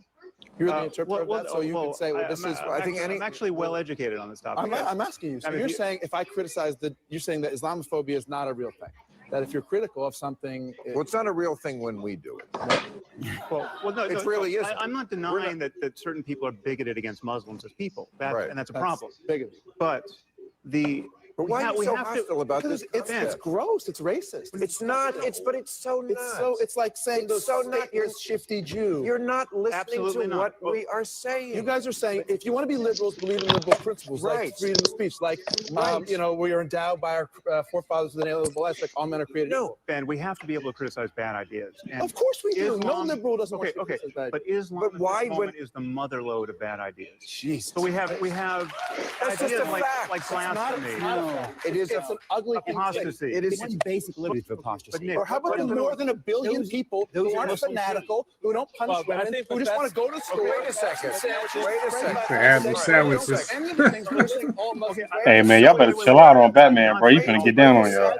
And you painting a whole group religion with that. He's watered down. Wow. So is the Arab? I'm just saying, is the Arab the new nigger? No. No. I'm just saying, since 9/11. Right? It's not right. Arabs know what niggas feel like now, don't they? Arabs got a custom-made hate suit, but it ain't shit like the one they got made for niggas. Custom-made hate suit. Yeah, but it ain't. No. Listen, our guest is on the line. Let's all get into this topic, man. We got some heavy stuff to cover. Dr. Phil Valentine, welcome to the show, brother. I appreciate it. Thank you, brother. Man, we got to cover this thing. Speak on it. I just want to make a note for the audience really quick. What we saw there was Christopher, the late great Christopher Hitchens. Well respected, like Marion was. Yeah, the reason why I carried the snub, and so you got the late great Christopher Hitchens that he showed at first. Then you have Sam Harris along with Bill Maher. Man, that dude's from V for Vendetta. Chill out, man. Yeah, all those guys are avowed anti-theists. They're not atheists. They're anti-theists. Break that down. Nothing wrong with them. Break down anti-theist. I was gonna say break down the difference for the people. Well, I'm quoting the first guy you showed was Christopher Hitchens. The one I was standing up at the podium is Christopher Hitchens. He's debated Dinesh D'Souza. He's debated Dr. William Lane Craig. He's debated quite a bit of Christians and stuff like that. Always entertaining, very intelligent man. Really good at what he did as far as being a journalist and stuff like that and a writer. But one thing about him, and he passed away not too long ago, maybe a couple. I can't remember how long it's been some years. But one thing that he said in one of his debates, I don't remember who he was debating, but he says he goes, I'm not an atheist. I'm an anti-theist. And I think what he meant by that point was saying that, like, and I would look at Zoe probably similarly based off how he's communicating his understanding today, on this video, is that they're not just saying, hey, look, I don't believe in God. They're saying, I hate the idea of the God that other people believe in.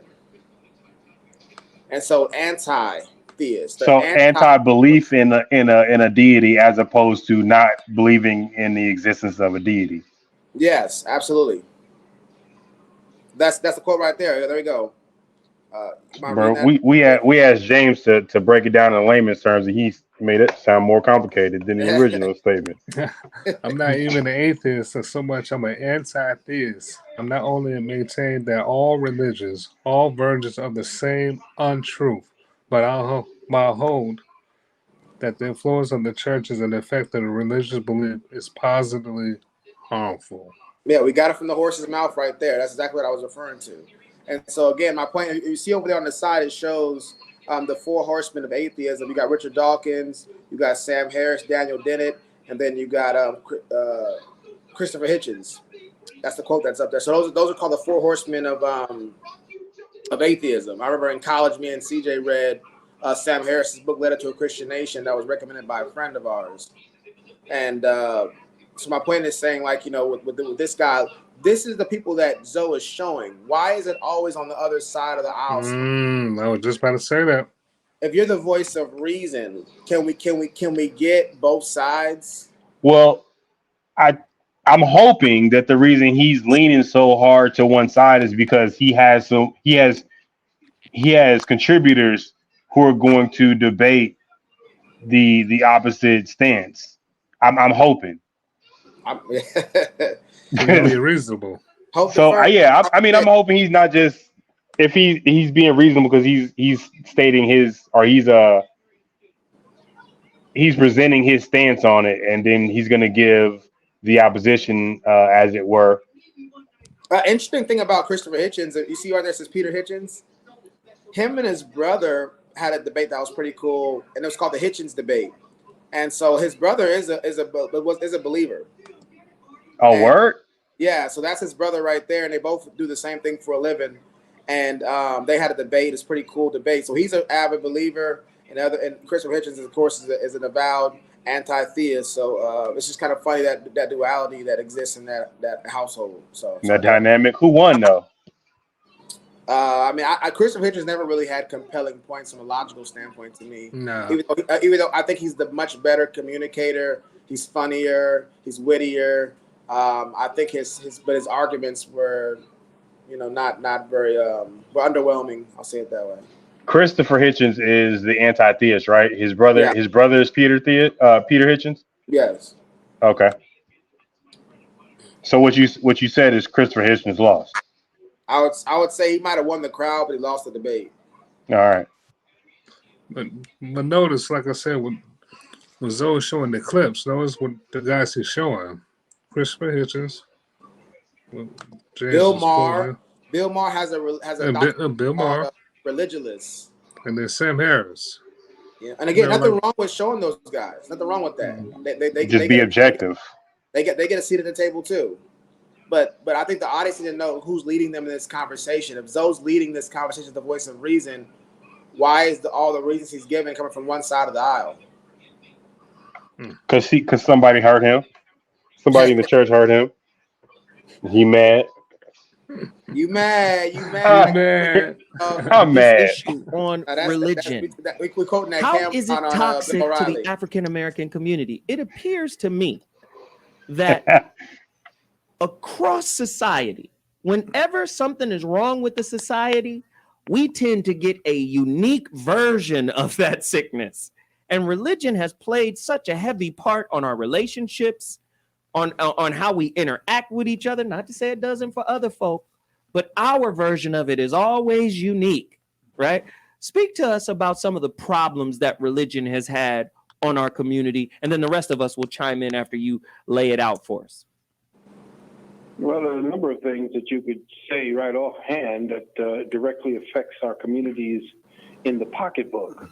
The church siphons off billions in revenue that could go towards infrastructural building rather than into Cadillacs and Rolls Royces and jet airplanes. You have to know that whenever a people consolidate their resources and actually target a specific issue that they don't have any control over, because they don't have those funds, they become a threat to the presiding force that keeps them in oppression. So what you do is to make sure, as it has been done over the last 10 years, that priests now practicing the so-called religion of Christianity goes to ordination through the IRS. So the IRS is the one who ordinates or ordains sisters now, and they fly the flag in their school and in their church. So when they found out that the church was actually being used as the Underground Railroad for not only bodies but for the minds of African peoples, they made sure that they had to infiltrate that church. So after the so-called war of the North and South had stopped, and that Sister Harriet Tubman was no longer working as a spy for the North, and everything had stopped, the church that used to be a segue for us to get out, so that we would start singing these hymns that were actually ways of coded messages, like wade in the water, God won't trouble the water, that type of thing. So stay close to the water where the dogs won't smell you, that type of thing. Wow. And follow the stars and so forth. So what happened now, because that dried up, Black folks who were stuck at the time when everything stopped, when the railroad ground to a halt, they just stayed in the church and began to actually acclimate to an environment that really was alien to them at that time. So they had no place else to go. So Dr. Phil, Jeff, Bobby, Mark, where is the codified messages now? Speak on it.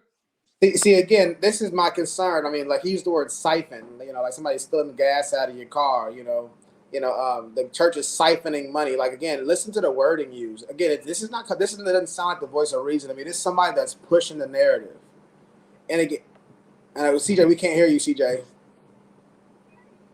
So he's asking like leading questions. He's not even asking objective questions. He's not asking for their opinions on. He's asking for their opinions on how the church or how religion has harmed the community. Like, yeah, and my whole thing is thing, weird. Again, if you're positioning yourself to be this lecturer, this teacher, this guide to the sheep, then I need to see some more objectivity from you, because what I thought about whenever he was doing what he was doing is the movie Blade. Whenever, because Blade was a daywalker, Blade was a vampire, had all the strengths of the vampires, whatever the weaknesses, and you got Frost, who comes out during the day to approach Blade, and Blade goes, Frost, your mascara's running, and he's telling him like the only reason you're able to be out here in the sun with me is because you're wearing that makeup, and I'm looking, but that mascara running was a telltale sign that look, you ain't really built like this. And that's what I'm seeing with this guy they called him on the phone, and Zoe. It's like saying siphon, your mascara's running.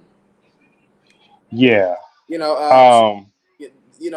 already telling us, look, I'm here to be an anti-organized religion proponent, and I want it to be conspicuous. I'm like a bull in a China shop. I'm gonna cause a lot of ruckus in here, and you're gonna know exactly why I'm doing it and what team I'm rooting for, who sent me. I think at this point we've kind of exhausted or we've I don't want to say beat the dead horse, because I think you can state it as often as you want, but we've already identified that he's not an objective thinker. He's not the voice of reason. I don't want to keep lamenting it, one, because it's just getting me tight. But I'm okay with listening to the rest of it, but I don't even feel comfortable debating it anymore, because it's not a true objective debate. Yeah, I mean, I definitely would agree. Super one-sided. Yeah, for me, I'm looking at this. I'm doing this for the audience. I want the audience to hear the other side of it, because, sorry, go ahead. I was gonna say that's a good point, because y'all been doing this. I completely forgot that other people are gonna be watching this. Yeah, so for me, when he's talking to the guy, he goes, basically when the church was using, when the African people were using the church as a way of, having the coded messages, he said once that was over, they stayed. And it's like, well, because that's not the purpose of the church or the religion in the beginning anyway. They were using it for multiple purposes, not just that the whole time. But again, it's just this crafty wording that they're using, right? It's not even crafty. Well, it's not clever.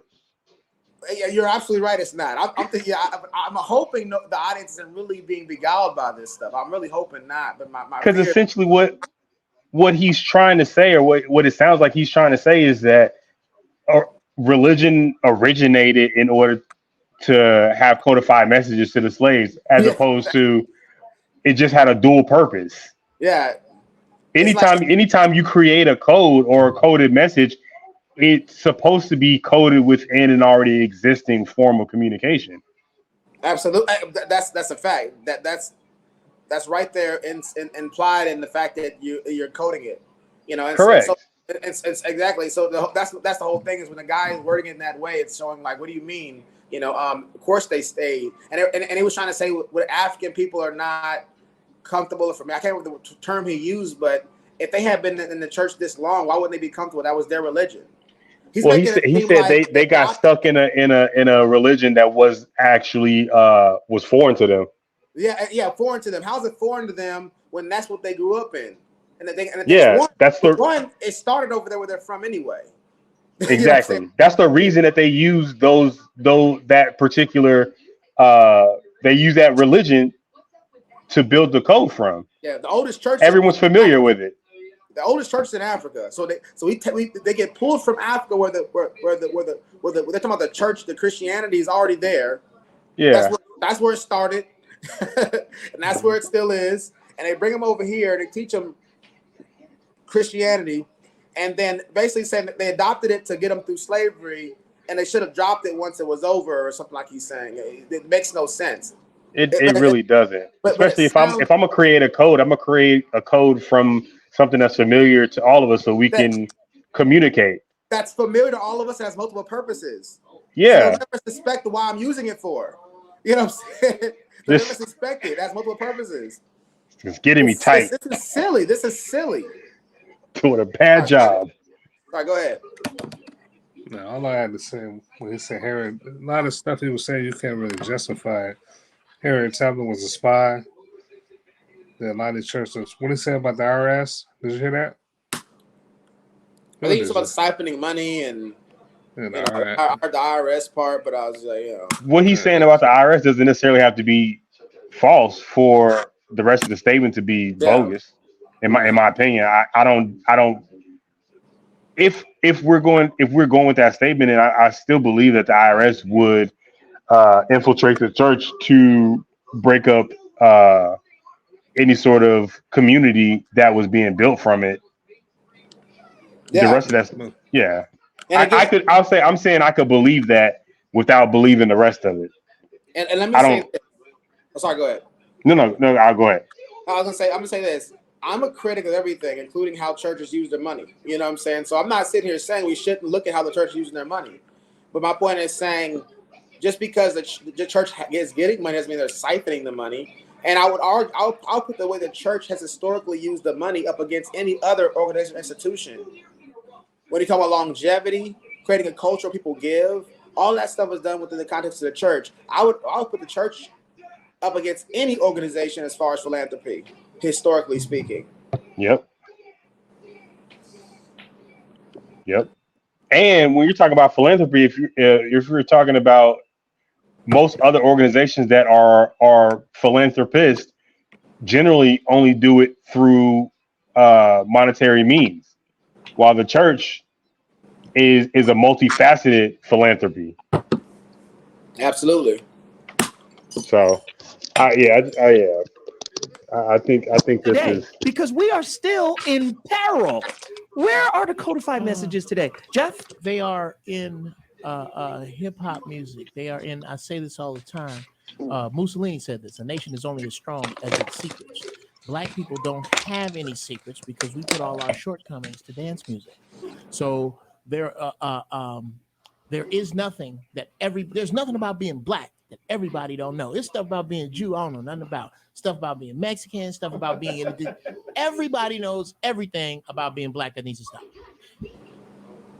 You got a point there because Captain Smiley says, well, what we going to do as black people for the next year? And everybody get up on stage to get their 15 minutes of fame and tell everybody what our plans are about. Thank you. And you know what's interesting? My perspective, and then I'm going to throw it to Bobby really quickly. You know what's interesting? I see religions in the same light I see sororities and fraternities. Absolutely. Or bowling teams. Right? Because what it's about is relations and connections, relationships and connections. It's not really about spirituality. Because you'll have some people that say, I'm spiritual. I'm not religious. And this wise brother from the hand of Ifa, I was talking to this brother, his name is Baba Femi. He said, the people who say they're spiritual, but yet don't have a ritual can't call themselves spiritual because ritual is in the word. What rituals are you doing? And Christianity doesn't have any rituals really. Go ahead. I got a question for everybody. How important is it to believe in something versus believing in nothing? And if we I think that the white guy's going to say a very important point. He kind of already said it, but it harkens back to something I mentioned earlier. But I want to go back to what these guys are saying, which I just lost my train of thought. But yeah, I don't know if anybody has anything. If spiritual ritualism. Oh yeah, he was saying that Christianity doesn't really have any rituals. Disagree. Facts. You know, we can name some rituals: going to church on a regular basis, prayer, reading the Bible. Communion is a ritual. Communion, fellowship with the brothers. Easter, a Resurrection Sunday, however you want to pitch it. Christmas. Everything America does. Baptism. Did someone say baptism already? Baptism. There's plenty of rituals. We're probably not even. And again, we're talking about the church. That's not even getting into the Jewish practices. They had even more, probably. So again, I think he's really just out here freestyling. Which he's flailing. He's doing a bad job. I think on any other platform that wasn't his and driven by him, he dies. Hey, he's getting his licks in. That's what he's getting his licks in. Yeah, he is. He is. The cops, you got your cuffs on, and they get their licks in right now. Elbows. Oh my gosh. Bruh, then he got his homeboy. You hit him too.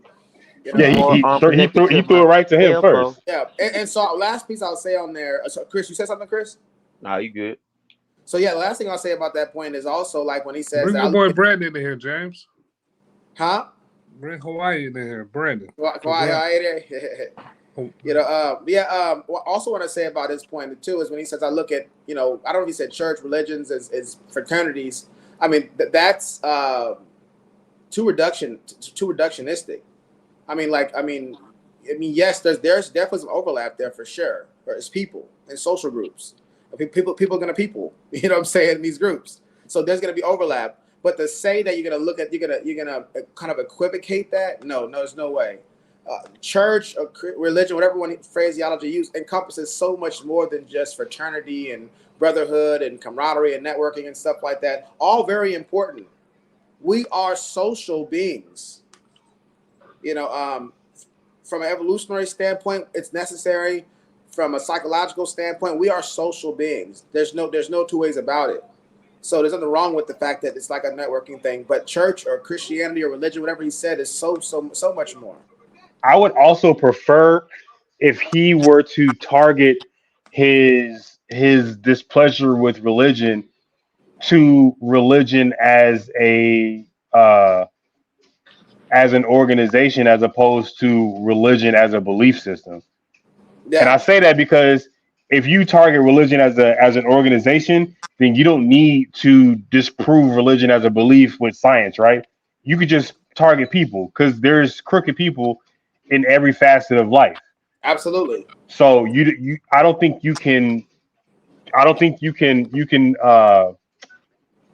goodness gracious, I'm having a terrible vocabulary day. I don't think you can attack religion based on the bad apples, if you will, for lack of a better word. I think you can attack religion based on the I don't think you get to say like, oh, this guy did this and this guy, defrauded the community, so Christianity is trash altogether. Like, if that's the case, why are you not looking at the positive aspects of Christianity?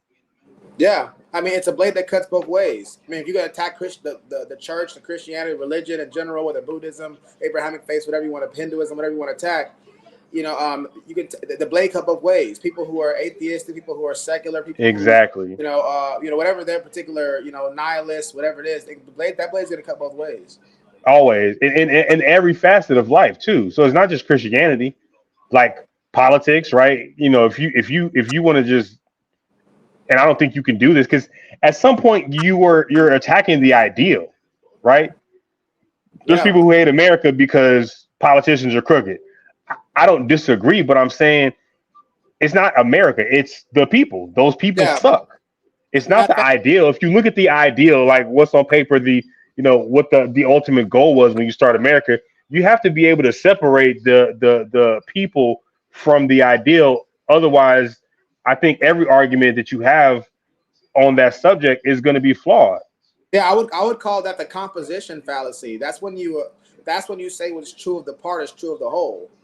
Correct. Because if you talk about the religion or the culture of religion, the people, the cuisine, the artifacts, all the things that go into what makes it a thing, some parts of it may not be the greatest at times because there are people in it, but that doesn't mean the whole thing is that thing you're saying. Correct. And so I would definitely agree with you about that part as well, and making that distinction between the people and that belief system. Yeah. So, I noticed that most people who have this, who take this stance do that. They argue from that position. Well, that's what he said earlier. That's what Phil Valentine said. He said the churches that's buying all the Cadillacs. I'm like, oh, this is overgeneralization right here, man. Hey, and we're critics of that too. Yeah, but you can't critique the entire religion based on that. I know many more preachers who don't own a Cadillac than preachers who do. Like you're taking a very specific and focused sample size and making broad generalizations based on it. Again, he's arguing from a very limited perspective. And then we got to even take it a step further. We can say the people that have the intellectual posterity to be able to stand in front of people and communicate a message in a way that's understandable, relatable to people that are to the incumbents, to the audience at large. That takes a certain level of intelligence. That's a smaller percentage of the population that can actually do that. That person may have a better job. They may be able to afford that stuff outside of the church. You know what I'm saying? We don't know how they got that call. We don't know how they CJ and you. Sorry, say that again. Say what? Say like you and CJ. What do you mean? I don't have a Cadillac. You got the Cadillac. Yeah, I do. I'm saying y'all probably able to articulate things better than the masses, but y'all got things to do outside of the church, raising the family, making money. I don't want nobody calling me an elitist saying, "Oh, he thinks he's smarter than everybody." If that's your observation, I'll let you. If you believe it, from your lips to God's ears. I would argue that Zoe is arguing more from the position of a fanatic than anyone he's attacking a religion. Speak on it. Because I mean, generally, if you're looking at a fanatic, like one of the people, because I have a problem with fanatics as well, right? I don't consider myself a religious fanatic or even a Christian fanatic. I still question everything. I don't take everything that is said about the religion or Christianity as gospel. I'm going to investigate everything. But when you're talking about the negatives of it, if you will, because there are negatives to Christianity or religion. I'll say to religion. You have fanatics. You have your Bible thumpers. You have your over judgmental members of the church. So when you're looking at the extremes of each side, I think Zoe is the extreme on the other side. He sounds more like an anti-Christian fanatic than a reasonable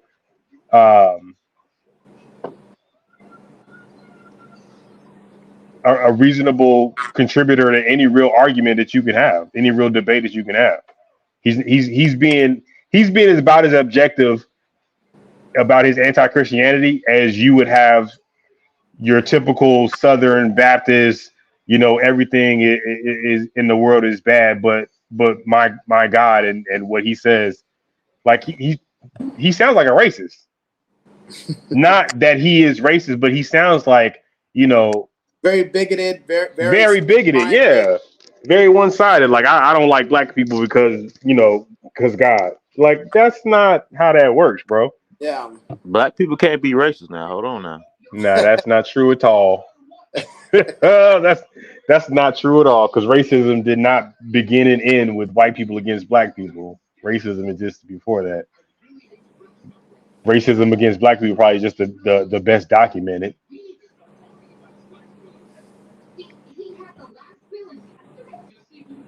I was just joking, by the way.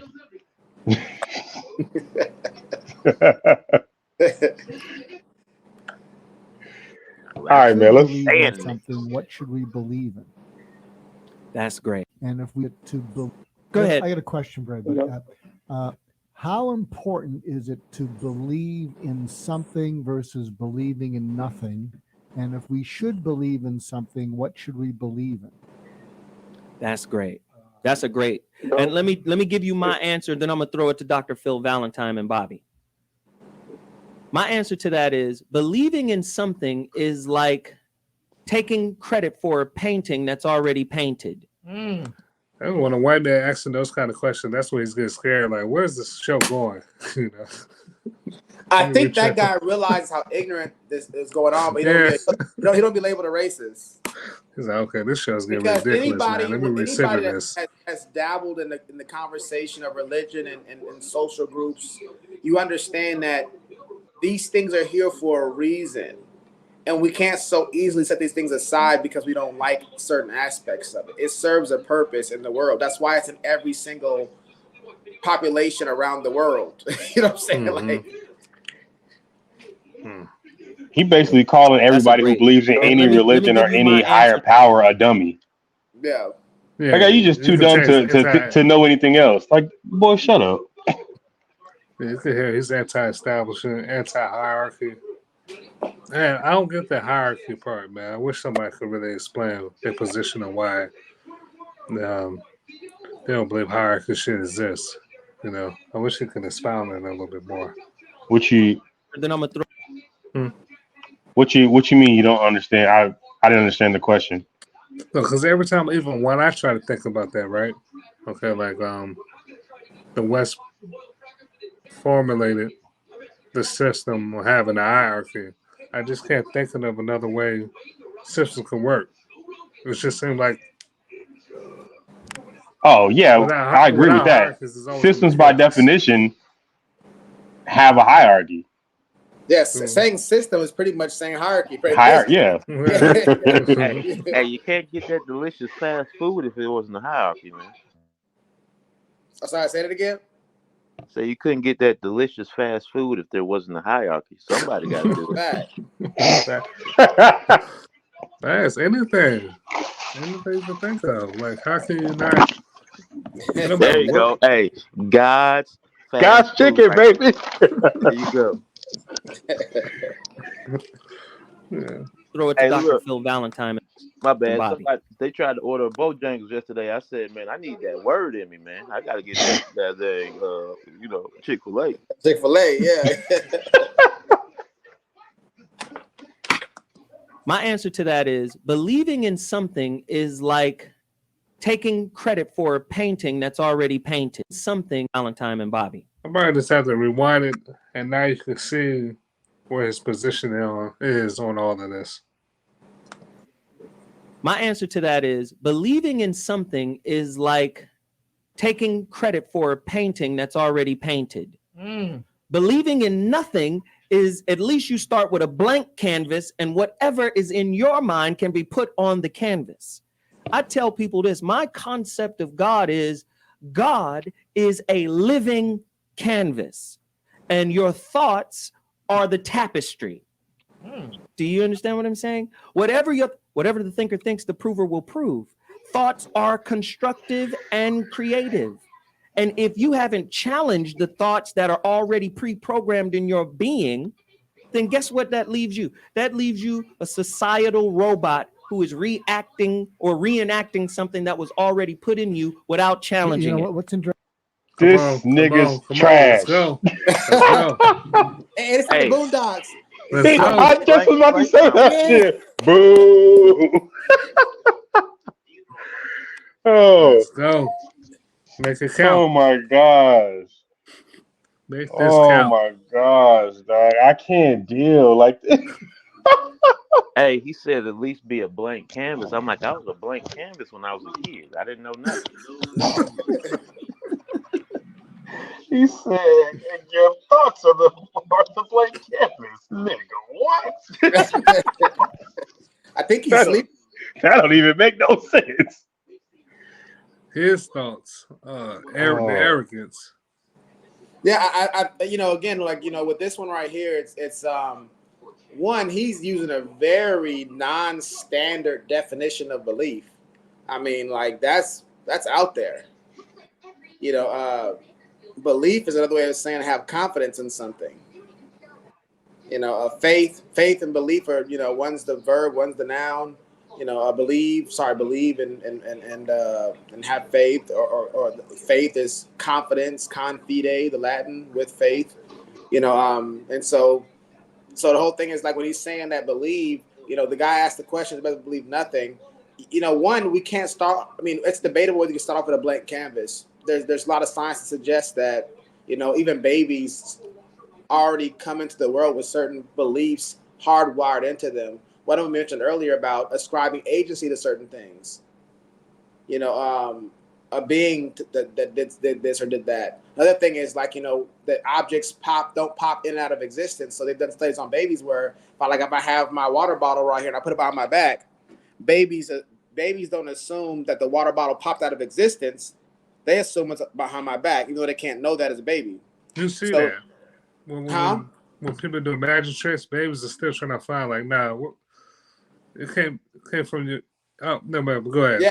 So I said there's certain beliefs that are already hardwired us into human beings. What the science seems to suggest, and there's probably more than just that. But he's saying that belief. If you start with nothing as belief, which is impossible, because by the time you're even able to conceptualize what he's saying, you're already probably at least 12. You know what I'm saying? You already have all these hardwired. Even how you evaluate what he's talking about, you're already using beliefs that you already had. Beliefs are combinations of other smaller beliefs. But couldn't you just say that blank canvas thing? Couldn't you say that's the same thing as you could just say looking at something objectively? Is that the right word I'm using? Well, because objectively means so much. It's not a blank canvas anymore. Objectively just means you're looking at things from both canvases, from multiple canvases. For sure. That means I look at it objectively to say I'm using logic. That means I'm using the law of identity, the law of excluded middle, the transitive property. I'm using the law of non-contradiction.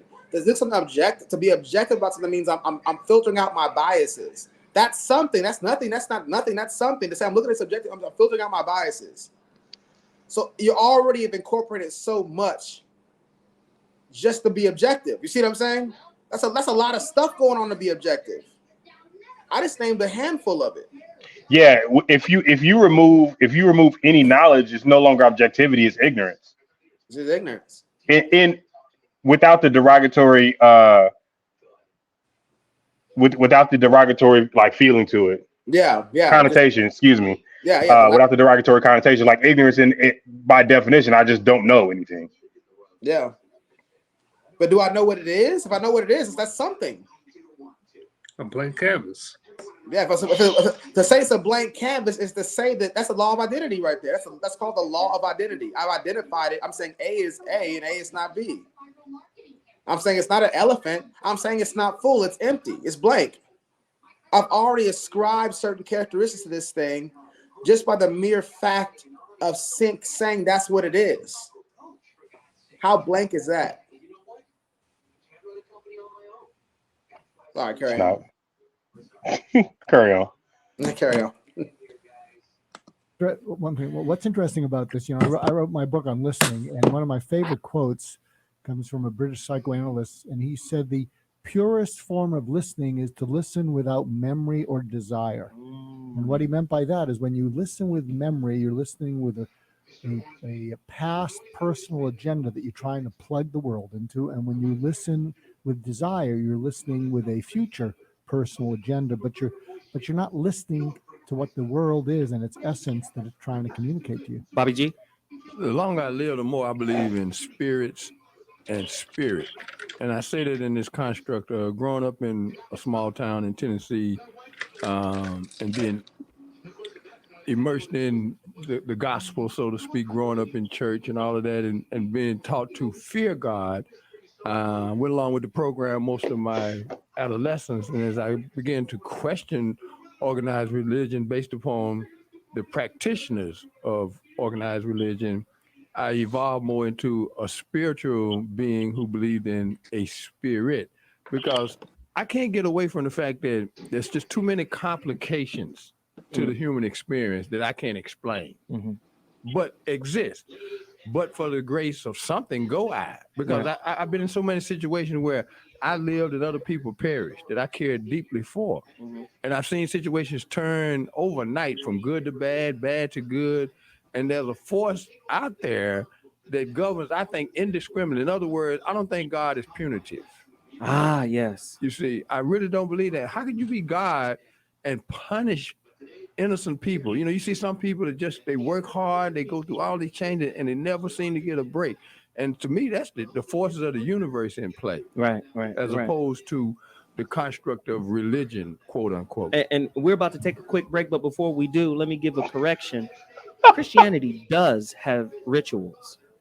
However, if those rituals are the remix of your culture's history and not the actual rituals from your culture, you're under the revised version of what was really yours. And I don't listen. Dr. Sabi came in here once and told us Black people aren't Spirit.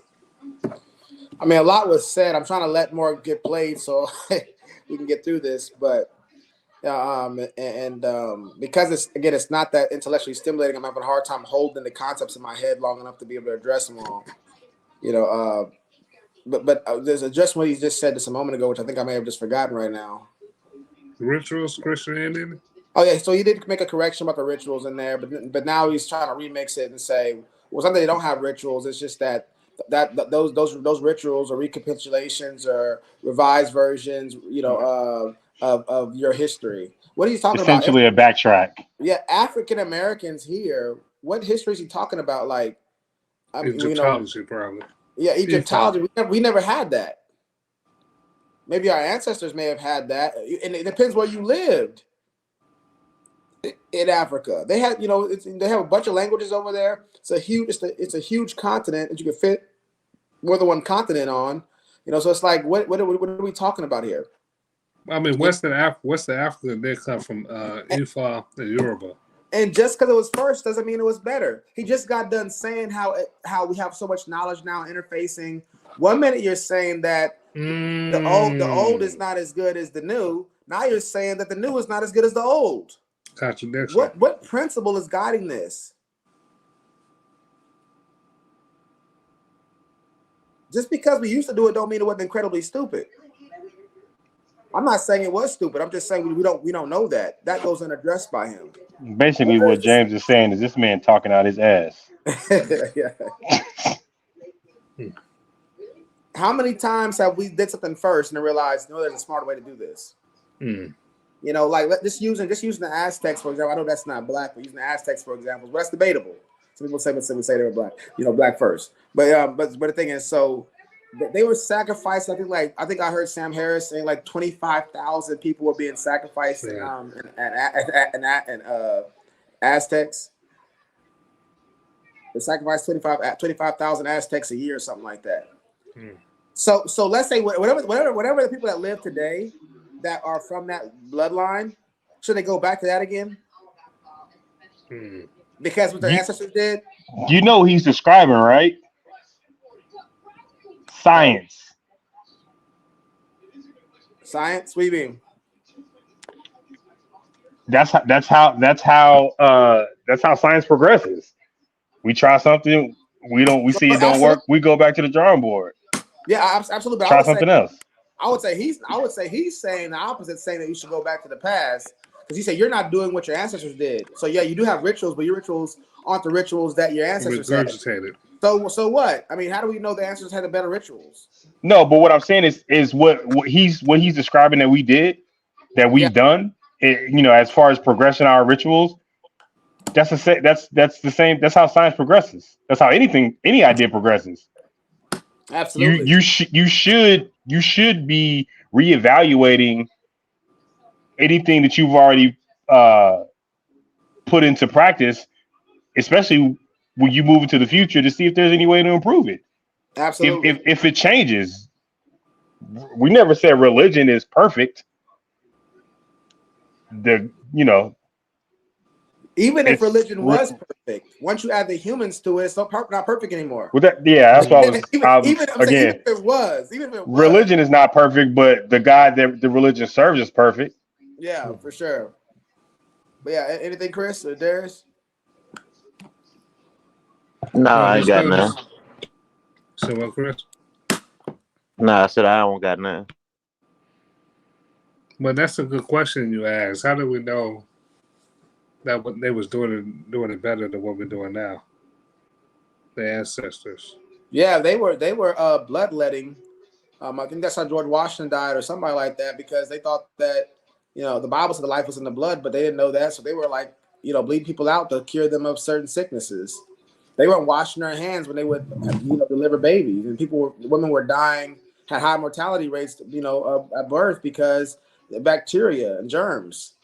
So just because it was something that was in the past, customs that we had in the past, don't mean we should do it today because our ancestors did it.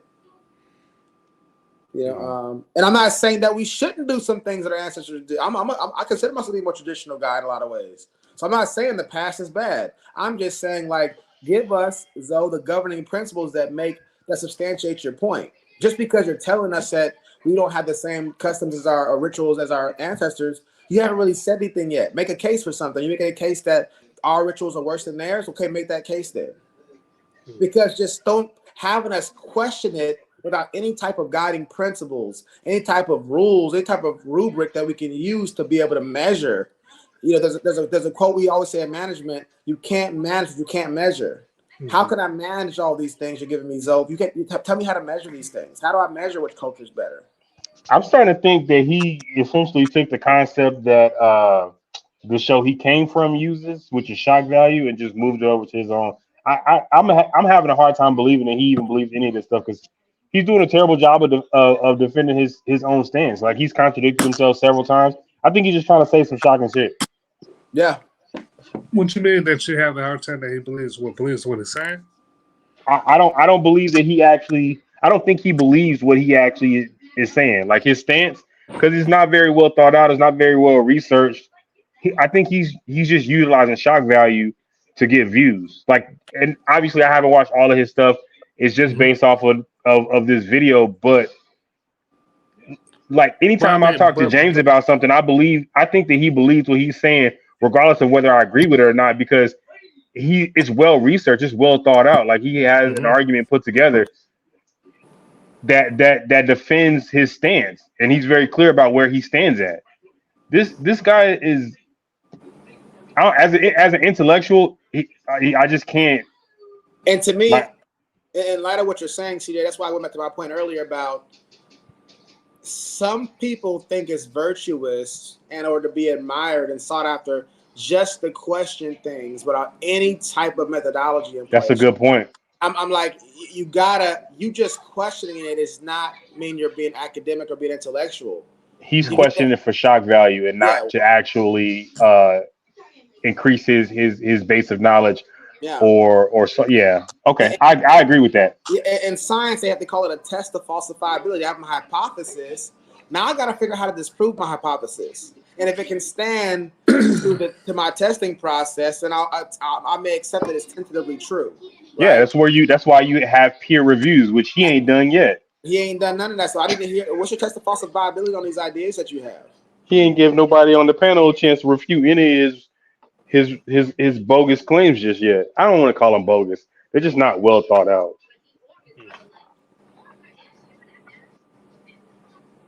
eating light skin with food green eyes that ain't black enough. people were eating when they were in Africa. And so they're taking on sicknesses that don't belong to them. I believe when you practice rituals that you didn't write, that you didn't create, eating when they were us. And I don't listen.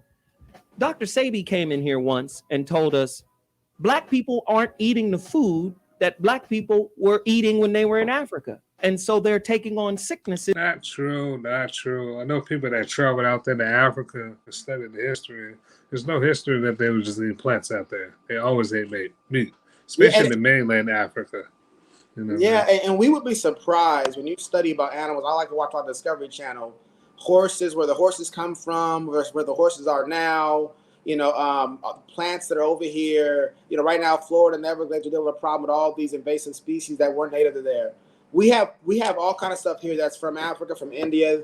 You know, there may not even be an India in Africa anymore. It may have been going extinct. There's animals that are extinct where they come from, but now they come somewhere else completely. You know, so I think most of the tigers are in zoos now, or like, you know, captive tigers, whatever you call it. So I mean, like, you know, there's more there than in the wild now. So things change just because some food that we have over here is from over there, whatever the case may be. And a bigger point that he was talking about as far as you didn't write these customs. You know, again, this just gets messy because if anybody who understands anything about history understands that Genghis, if you might have a religion and Genghis Khan comes and wipes your religion out, you see what I'm saying? Mm-hmm. You know, or they mate with some of the people there, and now you have that religion survives, but the DNA is different, the phenotype's different now. The tradition of oral history refutes that argument as a whole.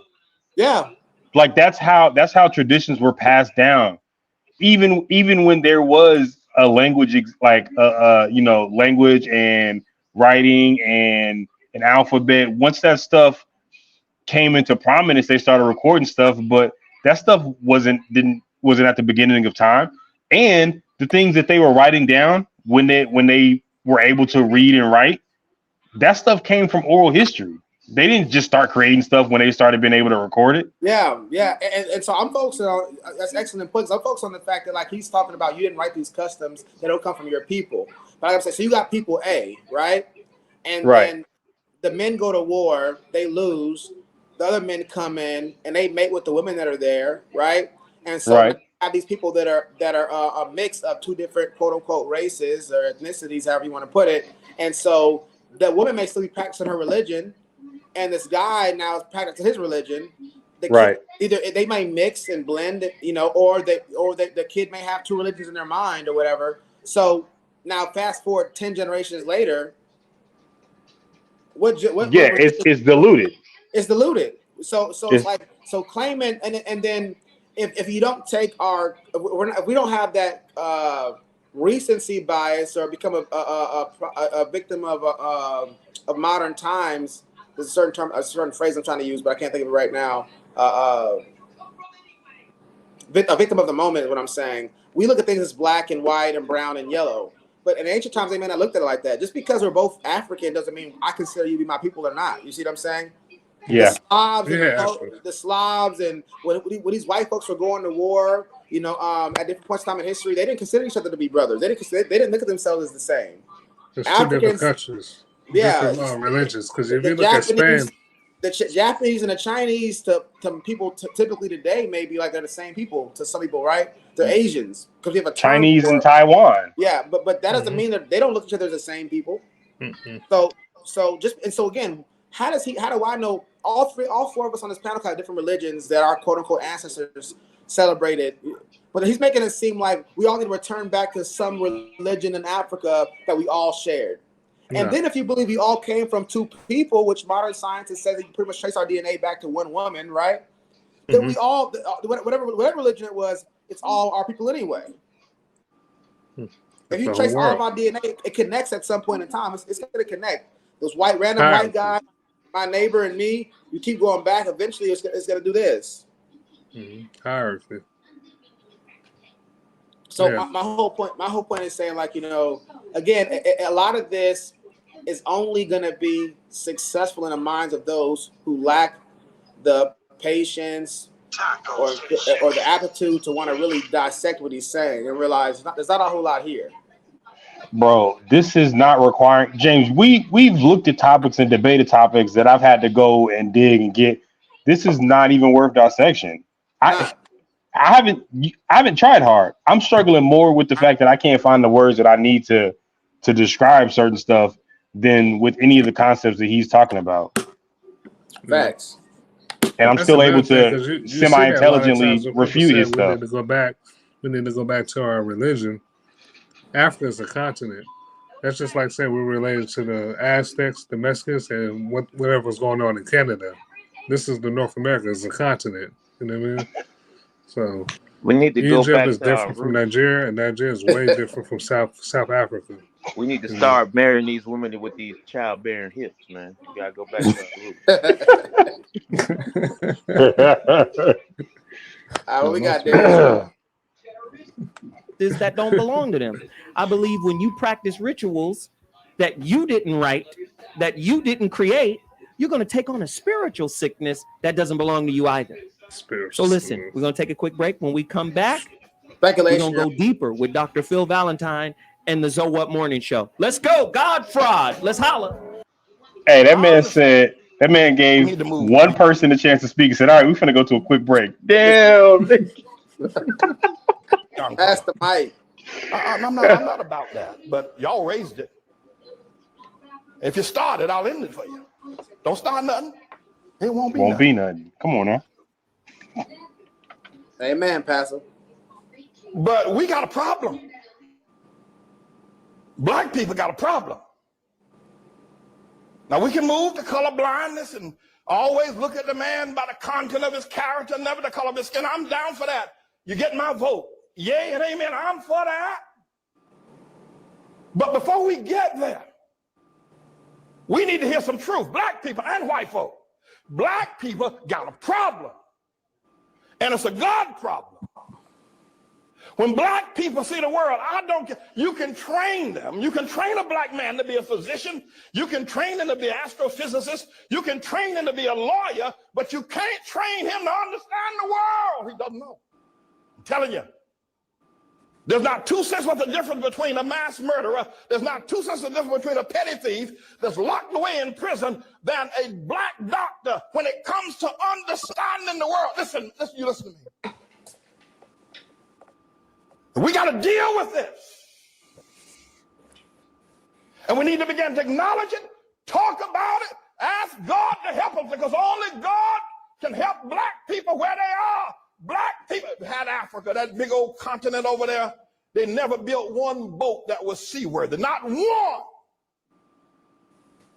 There's not one monument in Africa, in all of Africa. I know you're talking about Egypt. Egypt is not Africa. Well, what is? There are no great cities that were built. Even before the first colonization of white people. Darius, what you got us coming to listening the to? shores of Africa or the slave ship, black men built nothing. No sewer system, no houses above one level, and none of them made out of stone. All of them made out of grass and wood. Black men, before the white man ever got to Africa. Now, listen. In the Yes. entire hell. Now, listen. This dude is powerful. There's a hole in time. No, this dude is powerful. He better not agree with this nigga. He better not agree. Speak on He is. He said he powerful. Hold on, time out, dog. Because if this nigga agree with him, it refutes any argument he has where he talk about him being God or his original ideas and thoughts. This is terrible. He did say he was powerful, though, didn't he? He said this dude is powerful. Come on, dog. So, man, I guess we got to hear what he got to say. I'm trying to listen to this. Tremendous following. He even has the 3 letters behind his name, PhD. Poor, hassled, and depressed. Check this out. And he's teaching this. This dude here. If there's a hell below, he's definitely gonna go. Dude, there's a hole. This is my only proof that there's a hole in time. And somebody reached through back to 1805 and got this shade tree house nigga here and pulled him forward and said, here, we need you to talk to some more folk because they Who is that nigga are on that awakening. neck? I need you to put them back to sleep. Go. Dr. G had a question during the break. Dr. G, go, and then we're coming to Valentine. Yeah, Bobby said something about organized religion, and the question I have is that many people say I'm against organized religion, and I'm just wondering if a group of people can stay organized for good without it crossing over and getting corrupted by greed or some thirst for power. Because it seems like when you hear the word organized, it should be neutral, but it seems like it turns, towards the negative and the hurtful. So I'm just curious. I don't know. That's a good point. That's a good point. Doc, Bobby, you wanted to answer that, and then we're going to Dr. Valentine. Well, I think there's a very important relationship between organized and organic. And if we trended more toward organic, we'd have less problems with organizations. Because if there's something common that we have is that we're born to die. All right. And there's some other commonalities. If we built along those lines that would survive universally, all this other divisive things that we run into, then we wouldn't run into the problems that we face when we deal with religion in this organized form. And typically, whenever something is organized, it's organized along a linear path. Oh, here we go. One thing about spirituality and relationships too, it's non-linear. There's you can't you understand what I'm saying? I have a goal to get to God. No, you are God and have been God every when and every now. Do you understand? Like, you don't have to get to what you are. He never and explains the logic behind his statement. Way will validate that. Where's CJ? He never explains the logic behind his statements. He just says what he says as if it's like true. Yeah, like no, you are God and have been God. Like what? Where's your proof for that? Yeah, and that's my whole thing. If you're the voice of reason, my whole thing is like he's really just a preacher. That's all he's been doing. Again, if this is your pulpit and you're just disseminating your religion, your philosophy, your spirituality, okay, fine. I thought you wanted us to be evaluators. I thought you wanted us to be objective. I thought you wanted to be critical thinkers. I thought you wanted to ask, what if I'm wrong? I have not heard you offer any kind of epistemological sources. I haven't heard you at any moment in time attempt to. Knowledge is justified true belief. I haven't heard him justify anything he said. Even the preacher says, brothers, turn to John 3:16. So God loves the world. Whatever. Yeah, give me some kind of justification for what you're saying. Again, I'm not faulting you for being wrong. I'm faulting you for being irresponsible in your position of teacher. This man is slick talking folks who don't know no better. Hey, everybody look to your neighbor and say, neighbor? That's bullshit. This nigga don't know what he's talking about. I gotta be careful. I gotta be careful quoting stuff because Darius be putting what I'm saying online. What if I'm wrong, Darius? It would look crazy. No, that was Plato. Yeah, because the other one said according to so and so. So I had to make sure. But yeah, that's the epistemology. You got to justify what you believe. That's common. If that's not common, but for intellectuals. Yeah, we're gonna be in position of teacher. So yeah, I mean, like with the stuff he's saying, I'm getting to this. You are God, blah blah blah. I'm not gonna address that. I don't know what he means by that. I can't address that because again, it's a statement with no type of substance behind it. It's just, and again, my whole issue is this is haphazard, irresponsible. It's ridiculous, bro. He's treating this so just whimsical. It's like say whatever. I can just. I'm gonna tell you don't. I'm gonna attack. I'm getting my licks in on your organized religion, and I'm gonna offer you chaos. I'm just gonna say what I say and hope it sounds good enough for you to believe me. Yeah, because I don't think I don't think he's so much proselytizing what he really believes as he just wants to tear down what people believe. Yes. Break that down in layman's terms. Which shows me that he can't possibly really believe what he's talking about because he don't even believe in it enough to allow to defend it really. Terrible.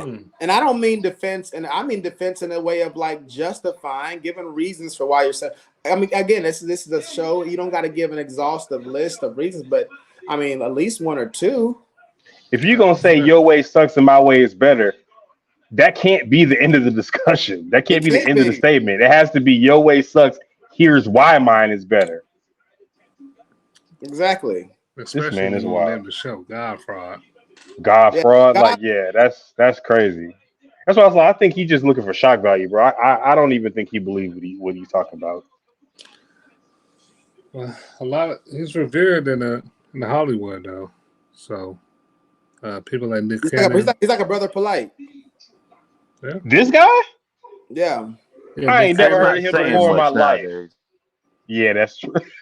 Brother Polite just went. Never mind. That's not even important. I never heard of this dude before. How long has he been on this show? Well, from what Darius, were you telling me that the entanglement word came from one of his books? Yeah, entanglement when I got that. I might have that book here, but it's irrelevant. But I mean, it's relevant, but it's not that serious for me to try to find the book. Now, so when Jada told Will on the red table talk that she didn't cheat on him, it was an entanglement. It was entanglement. That was actually in this book. Now, don't get me wrong, scientists have been using that word for years now, but people was assuming that she got that from his book because there's been rumors that Will and them are into the same philosophical beliefs that he's into. Because if you listen to Will, when Zoe's quoting Krishnamurti, you can kind of hear Will kind of quote some of his quotes at times. That makes sense? What I'm saying? Yeah, I mean the word entanglement is. I can't believe they thought he made up the word entanglement, but maybe the way he used it to describe that particular dynamic between Jada and that young man. Basically, what he's saying, like the word been out, he's claiming that he made it a hot. You know how Jesus said made a hot line. He made a hot. He's claiming he made it a hot song. You said Jay-Z or Jay-Z? Jay-Z. I'm just quoting the lyric to describe what. Okay. What Zoe saying? The word's been out there, but Zoe saying he made it a hot song for a lot of black celebrities to be using it because he's out there in LA. And a lot of people know he'd be checking the show out. I don't base no standard of anything on what celebrities do. Those people suck. They're not even real. Yeah. So that's what they're saying. You know, the entanglement. He part left that in Jada. Do you understand? Like, you don't have to get to what you are. You've been that. And even your scriptures in a rudimentary way will validate that if you were reading it for that purpose. Hold on. Remember, whatever the thinker thinks, the prover will prove. And you've been programmed to be not only a sheep, but one who is blind. So you can't even see the shepherd, but you're so willing to follow the shepherd. Valentine, talk to me. Speak on it. Yeah, so again, whatever someone will read with the prover will prove. Again, he said basically if you're reading it for that purpose, you'll see it. Now, didn't he earlier talk about looking at things objectively? What happened with the quote the guy gave about having not you don't want to a blank canvas? Yeah, blank canvas. Not having a memory or desire when you look at something, observe something, which I agree with those principles and the way that he's using it. Obviously, you can have memory, obviously, you can have desires, but basically trying to filter out your biases. That's what you're trying to do. Things that would cause you to not be able to see it clearly. But if I'm reading the text to see what he just said, you're not reading the text to see it. That's why you're not seeing it. Well, hold on. That goes against the principles y'all been giving me. Yeah, you're supposed to be reading this to get to get a certain thing out of it. No. And that's where exegesis and eisegesis, when you come to hermeneutics, understanding how texts work. I don't read a text to get something to get what I want out of it. I read the text. What was the author's intended purpose for writing it? What did the author want me to get from it? That's what I want to get from it. That's how we all. Or at least that's what I want to examine. Exactly. If I write a letter to somebody, I don't want them to read it with a certain intention to get out from it what they would like to get out of it. I was just watching the movie Hitch. right? The lady was telling a story to Eva Mendes. Her friend was telling a story about the guy was at a lingerie store to buy lingerie for his mother, and then she was like, nobody buys lingerie for their mother. He was buying lingerie for another woman. She was like, I prefer my story, and the whole idea is obviously we can listen to something and we can interpret in a way that suits whatever purpose we want it to suit. But Yeah, you're looking at it through a lens of confirmation bias, basically. Like I already came into this with a certain thing in my mind, so I'm looking for that in this text or this trash. Darius, I never want to debate nothing this man does ever again. About belief, I took a belief as a form of conditioning, a form of preemptive consent, something that has to do with a conceptual reinforcement, along as you were speaking so eloquently about linearization of an idea and a behaviorism. So when we talk about we believe in Jesus Christ, pretty much most of us, if the Roys in the Christian house, came up with that belief, not knowing anything else. And if they did not have any exposure to any outside catechisms or... I don't know if they have a understanding what they mean by a linear belief, right? So, well, most people in the ontologists how it accuse the Western we're having a linear belief, a start, middle, and then end. Biblical, right? Beginning, you live your life, judgment, hello, heaven. What they're saying is a lot of Eastern religions believe that religion is like a circle. It's That's why the y'all circle of life. yeah. That's the whole thing. So that's the whole purpose of worshiping your ancestors. It's coming in full circle. It's the ancestor worship. I mean, I wonder what he would say about modern Christians then. If he's espousing that Christians back in the day were never exposed to anything else, so they didn't know what they didn't have a choice but to believe that. What does he say about modern Christians? What are you saying about Christians with the internet? Blind sheeps. Maybe that's what he said earlier in the show. Maybe I don't know. So we're blind sheep, but we're not blind. We have the internet in our pockets. We have access to every other concept and ideal that exists, including what he's talking about. I mean, so we blind sheep because we're choosing what to believe at this point. I mean, a lot of y'all just come from the message of the black man from not Elijah Muhammad. What's the guy name? Malcolm X mentor. The Honorable, I think it is the Honorable Elijah Muhammad. Okay. You got the 85ers where 10% know what's going on and the 5% know the truth. So no matter how much new information you're getting, only 5% really know what's going on.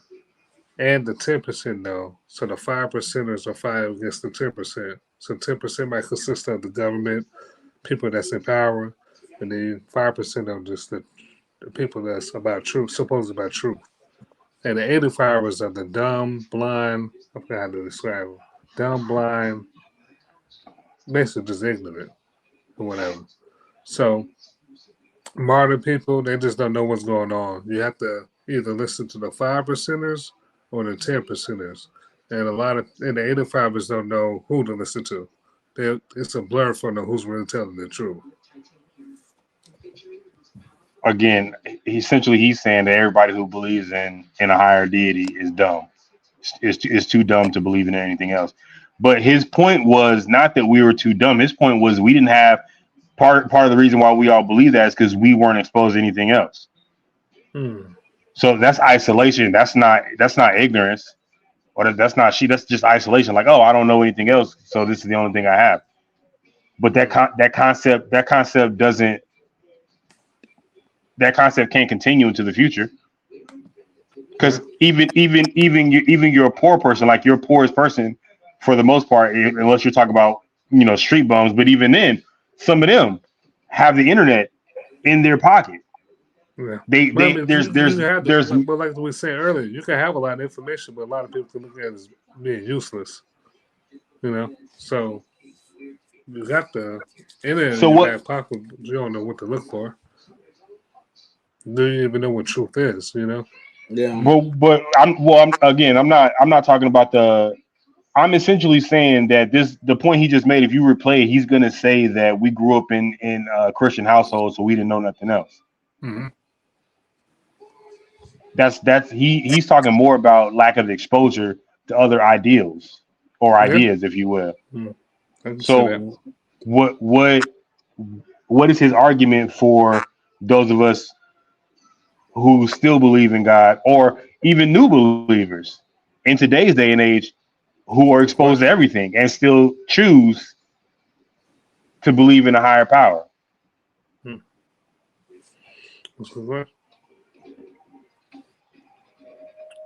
Or any outside culture. That's all their world would know. And so Christianity tends to set up its own antibiotics, its own defense mechanisms by telling you that if you were to stray outside of these constructs, these belief constructs, then you are imperiling yourself. So they kind of put danger signs where there never really was dangers, and so we are headed toward, like you say, sheep. And what is a sheep except the ass of the other sheep in front of it, and doesn't know anything beyond that. So I wanted to touch upon belief as being a kind of a conditioning process that the environment reinforces each and every day, through television, through your mama, through everything. Now, if you come into an understanding and overstanding based upon first-person experiential realities, we don't have a first-person experiential reality. That's spiritual. We only are dealing with a second person, a second-place referential reality, which is some guy called Jesus is supposed to be giving us some kind of vicarious atonement through us believing in him. So we in the African community, or in this society alone, are only conditioned through secondhand experiences based upon hearsay, what we hear teachers say, what we hear mama say. But when we leave all of that, which we are told not to, which we are made fearful of, we come into a first-hand experiential reality, which then now becomes something that you touch with your microbes, with your own atoms, with your own molecules. Christianity, religions, and so forth is always about imposing a second-hand experience on you, and you now, because there's nothing else to experience beyond that, you now accept it as a first-person reality. Wow. Hey, you actually see that. That's actually consistent in a lot of African religions. A lot of religions and spiritual practices are always based on experiences, what they call empirical, or sometimes even anecdotal, right? So if I can't, my senses can experience it, by see it, touch it, taste it, smell it, all my senses, then I have to question if it's real. I mean, you can see basically what he's promoting, and you see that. I mean, for me, when I was looking to a lot of the African spirituality, it's the same recurring thing. All of them, I ain't gonna say all of them. Most of the ones that I research, you have to. I ain't gonna say have to, but you see the same thing. Basically, you have to involve the imperialism part. But you want to say something, James? Well, I'll touch on what you I mean, empirical. I'm sorry. Yeah, well, I would say, and I don't want to go too far into it because I know you're just giving us a bit of a history lesson or, more information about what you've studied as far as African, epistemologies and stuff like that, how they figure out the world.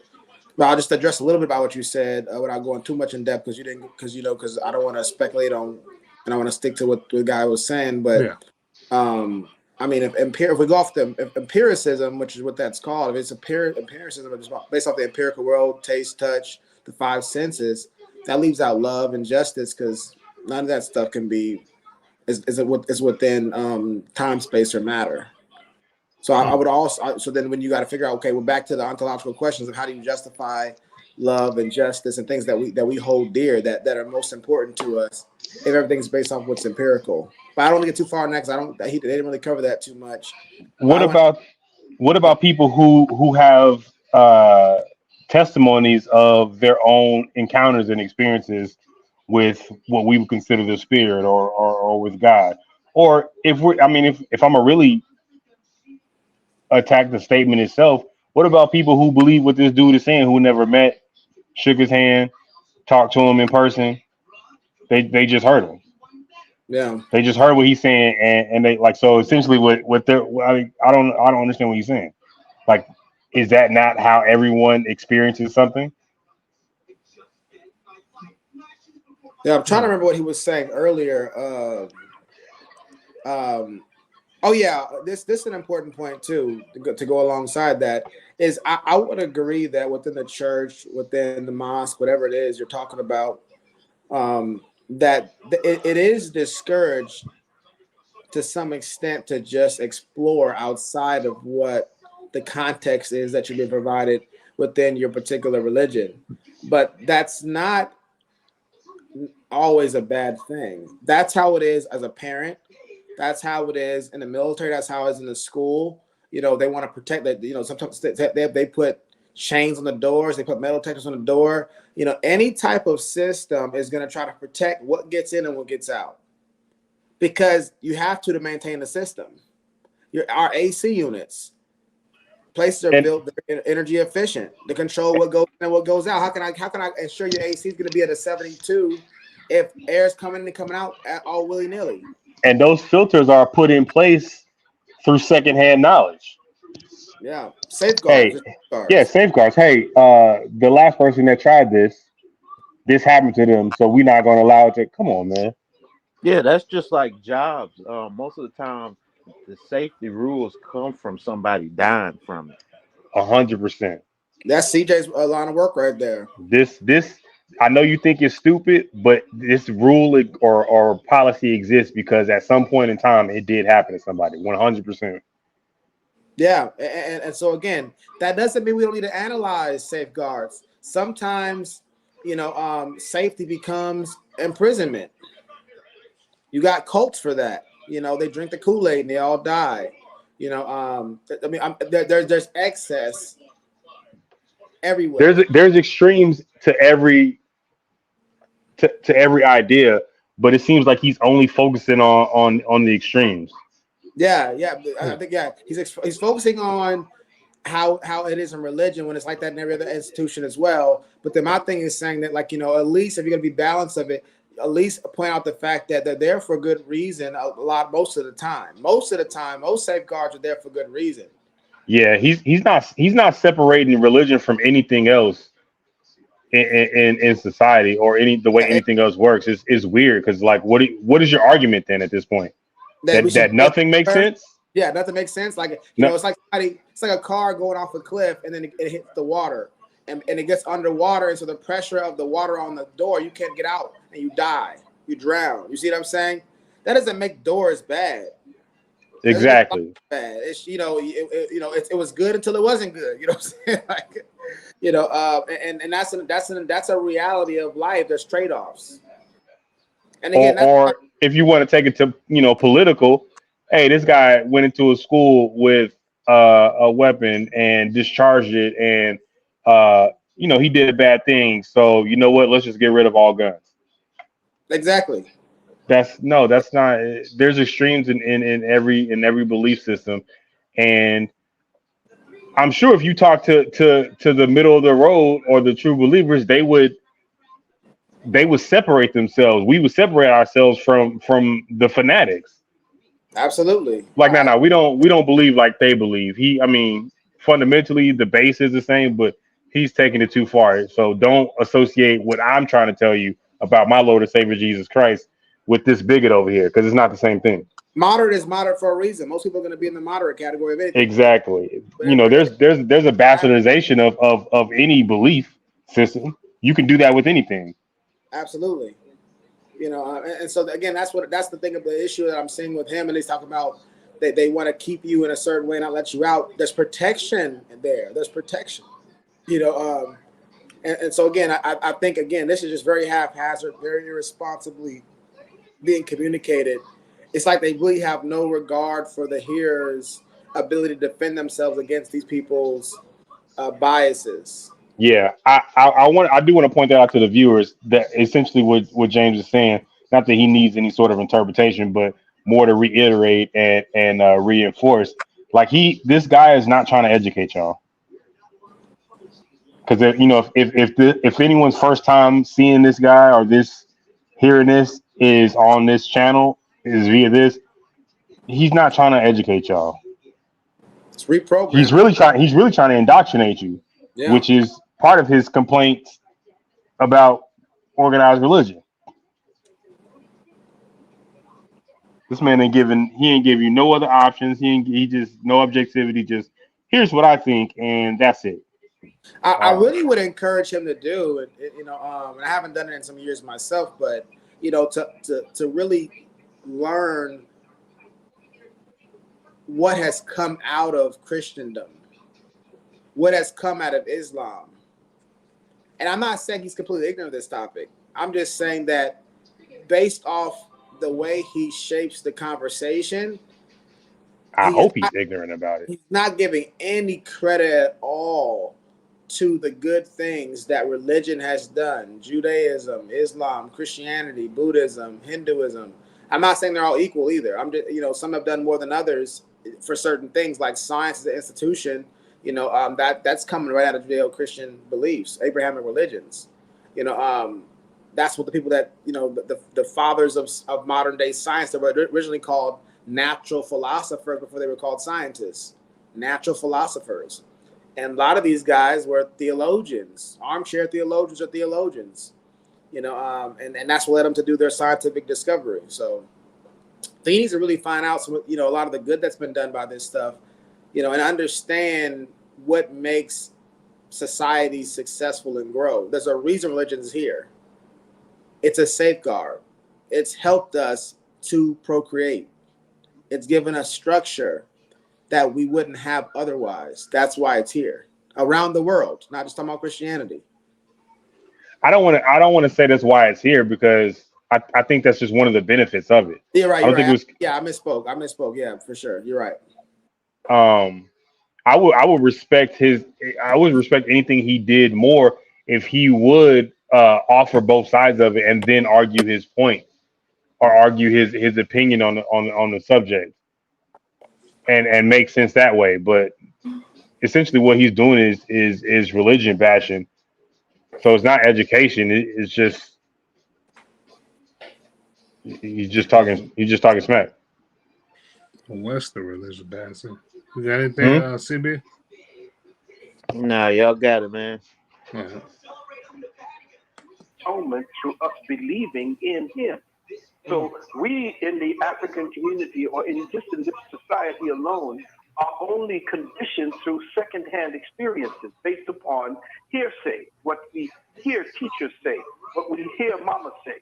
But when we leave all of that, which we are told not to, which we are made fearful of, we come into a first-hand experiential reality, which then now becomes something that you touch with your microbes, with your own atoms, with your own molecules. Christianity, religions, and so forth is always about imposing a second-hand experience on you. And you now, because there's nothing else to experience beyond that, you now accept it as a first-person reality. Wow. They just like math, just like science, just like any knowledge that you get comes from being taught. And no one that learned math or algebra created it. I mean, it's all secondhand knowledge. Absolutely. And again, this is why I think what he's doing is so sinister, because he's masquerading as somebody who has our best interest, our best interest, and that he's liberating us by freeing us from the shackles of this archaic ignorance. But the reality of it is this.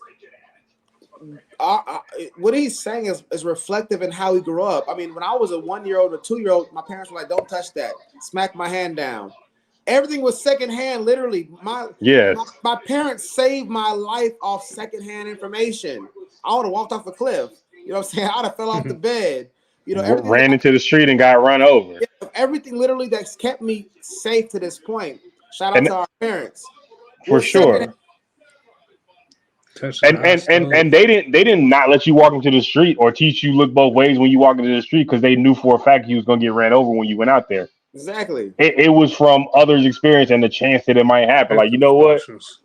I'm not willing to take that risk. And they discourage stuff from questioning them. Let's keep it a bean. They discourage us from questioning them. Facts. What, boy? Because I said so. That's why. And there's utility to that. There's utility to that. Because as a child, you don't even have you don't have the ability to conceptualize fully the whys behind it. It's just hey, and you know what? Your parents may not even have the knowledge base to truly explain it to you in a way that you can understand. But listen, I know what can happen to you out there better than you know what can happen to you out there through secondhand knowledge because your parents ain't never been hit by a car. Yeah, exactly. Most of them, most of your parents who told you not to walk out in the street without looking both ways ain't never been hit by a car. Yeah. But they heard secondhand, third hand about somebody who got hit by a car because they walked out to the street.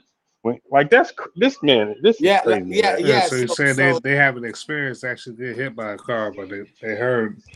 Yeah, but that's how the vast majority of knowledge or learning is communicated.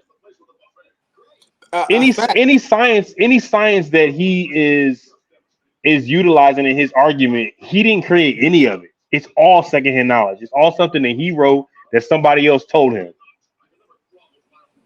That's absolutely right. I mean, that's crazy. We wouldn't have the time to explore firsthand everything that we learned from astronomy to, biology, chemistry, mathematics, English, history, health class. All the things we learned, a lot of it is second or third hand, fourth hand information, and we accept it as tentatively true. And a lot of it that may stay tentatively till we die because we never get back to it again. Yep. Hey man, I think they lying. Let's go out there and eat those massive mushrooms so we can get first-hand experience. Yeah, first-hand experience. Yeah. All right, I'm ready, Darius. All right, so we want to do 10 more minutes. Yeah, I'm about to say, has anyone on the pod? Has anyone watched this in its entirety? I believe I did. Yeah, I believe I did. I did. Is it just more of this? But pretty much more of this. Okay. I mean, I don't mind watching the rest of it, but I don't have any real any interest, any intellectual interest in hearing anything else. Because for me, it's not even a debate anymore. He's not even offering any sort of resistance. We could have watched Back on Fig and talk about that. We could have been, yeah. There's a bunch of other stuff we could have been debating. I heard a battle rap bar that would have been a better debate than this. I can hear Chris. We ready, Darius, or what? What's going on? All right, let's go ahead. Quote from my favorite philosopher, J. Krishnamurti: "One is never afraid of the unknown. One is afraid of the known coming to an end." Indeed. Bobby, speak on that. Well, what I do know is in 60 years, I've come to one basic conclusion. That is, there's only two principles that are irrefutable: right and wrong. And innately, I think I can always say that at some point beyond the age of enlightenment, I knew when I was doing right and I knew when I was doing wrong. Now, however I shaped that and molded that or qualified it or disqualified it, somewhere inside of this body, this mind, this spirit, this soul, I knew when I was doing right and I knew when I was doing wrong. And I can remember when I first questioned formal religion, it started with Jesus and the biblical story of Jesus, and the inconsistencies with what Jesus did allegedly and what the practitioners were doing. Right. Jesus had a craft. Jesus had compassion, and he didn't pick a day of the week to practice his craft or his passion. But you know where the confusion comes, Bobby? You just hit on something very powerful.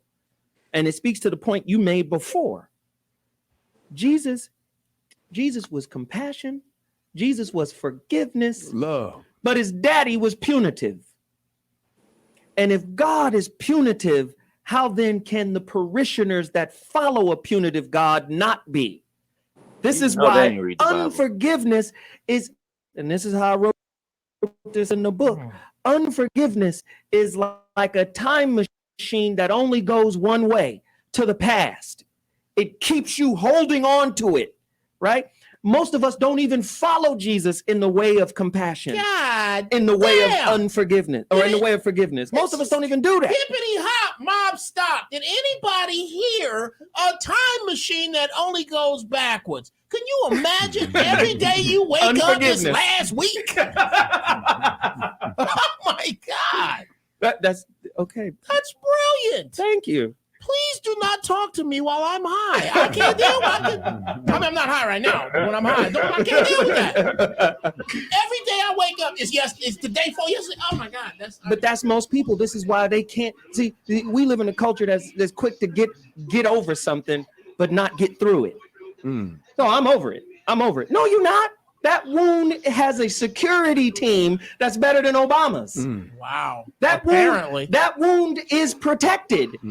Yeah, Right? but a lot of people function that way because when you get deeply wounded, you just want to survive while you're getting wounded, and then when you get past it, sometimes you think, I don't know how I made that through. If it ever happens again, I won't make it through. It'll destroy me. So a lot of times it's kind of like I wrote a book on PTSD, post-traumatic stress disorder, and I want to redefine it more accurately as re-traumatization avoidance, because a lot of people, when they've been deeply traumatized, all their symptoms afterwards are an effort to avoid being re-traumatized because they think the second blow will kill them for sure. Wow. Dr. Phil Valentine, do you think that religion contributes to our post-slavery traumatic disorder?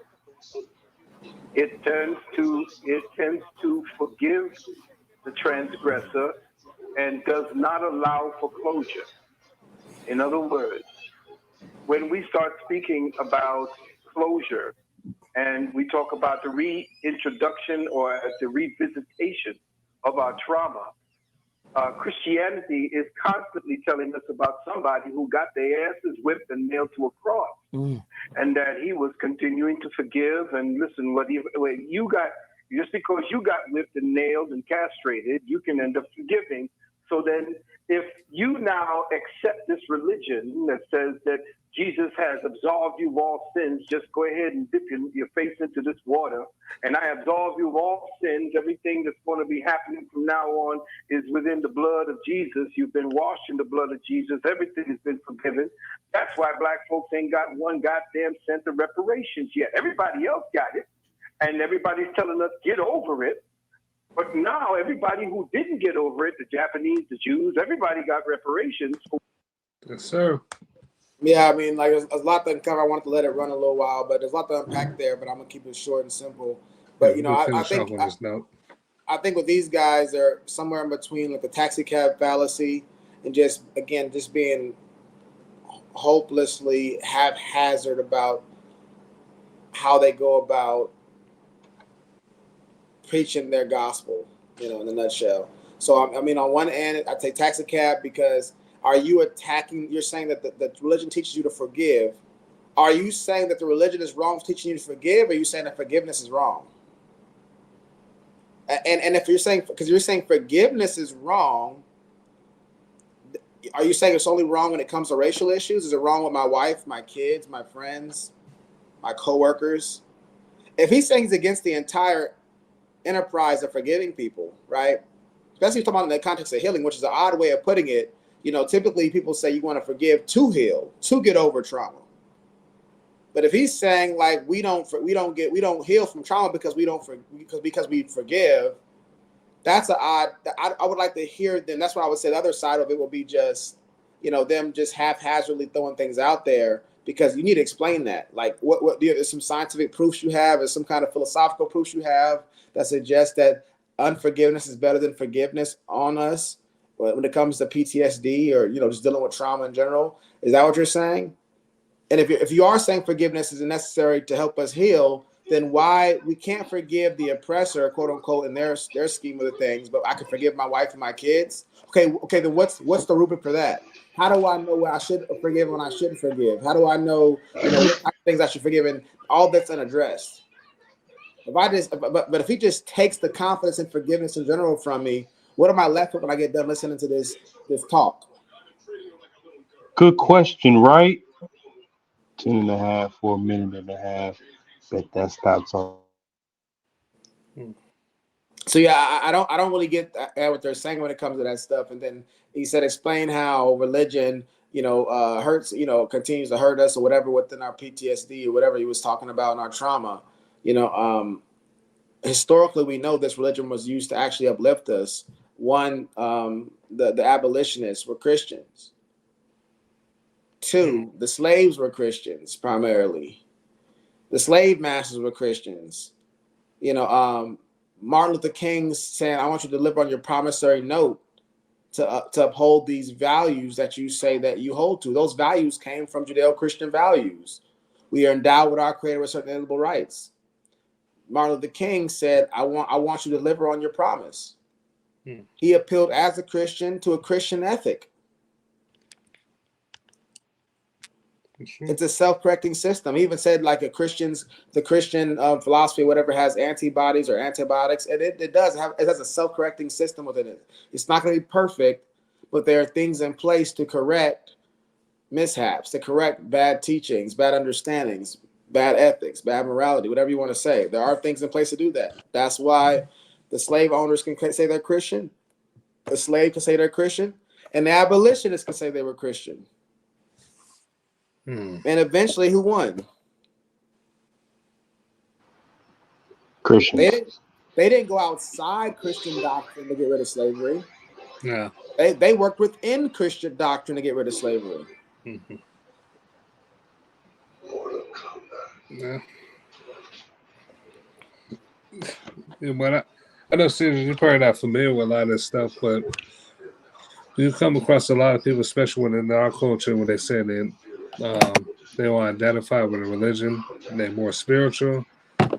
A lot of their beliefs come from a lot of these thought leaders. These guys we listening to. So These guys need to take a class in logic. They need to get more logically sound. Mm-hmm. They're grossly ignorant about epistemology, and especially when it comes to logic and reasoning. And the thing about being ignorant of that is that without that, you really pretty much have nothing. Because everything that we're going to converse about, every topic, every articulation of it is ensconced in logic.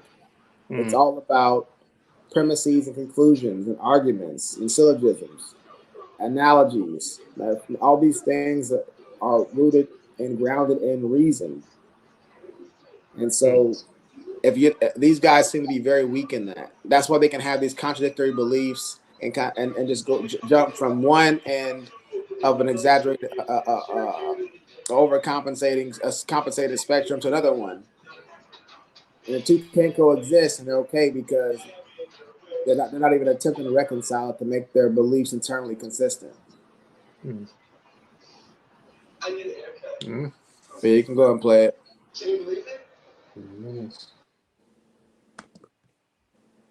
What it is that was done as an injustice, so that there was closure. But for African people, there is no closure because no one is actually coming to the point where we are addressing those past transgressions so that we don't have to have this conversation constantly every time. Wow. Black folks are having this conversation because we have no closure. Wow. And we don't seek closure now because we've been washed in the blood, not of our ancestors anymore, but of Jesus Christ. Wow. Listen, we got to take a quick break. Before I go to break, Krishnamurti, another quote. Apply this to your religious view, how you see religion. Religion causes us to be very judgmental, very black and white, right or wrong, good and bad, left and right, God and the devil, good and evil. The ability to observe without evaluating is the highest form of intelligence. seeing things for what they are, not for what we think them to be. Oh, this might be good for me. How many times have you found out that something you thought was good for you was actually toxic? Just because it felt good didn't actually mean it was good for you. And converse, just because it felt badly doesn't necessarily mean it was bad for you. Again, you can't just break life down into some linear black and white movement. Everybody likes to do that, but guess what? That tends to attract the conflict you're seeking to avoid. When we come back, the God Fraud Show continues. Everything that he said after the quote had nothing in the slightest to do with the quote. I'm sick of this thing. Yeah. I think we can wrap it up after this breakdown right here, at least for the night.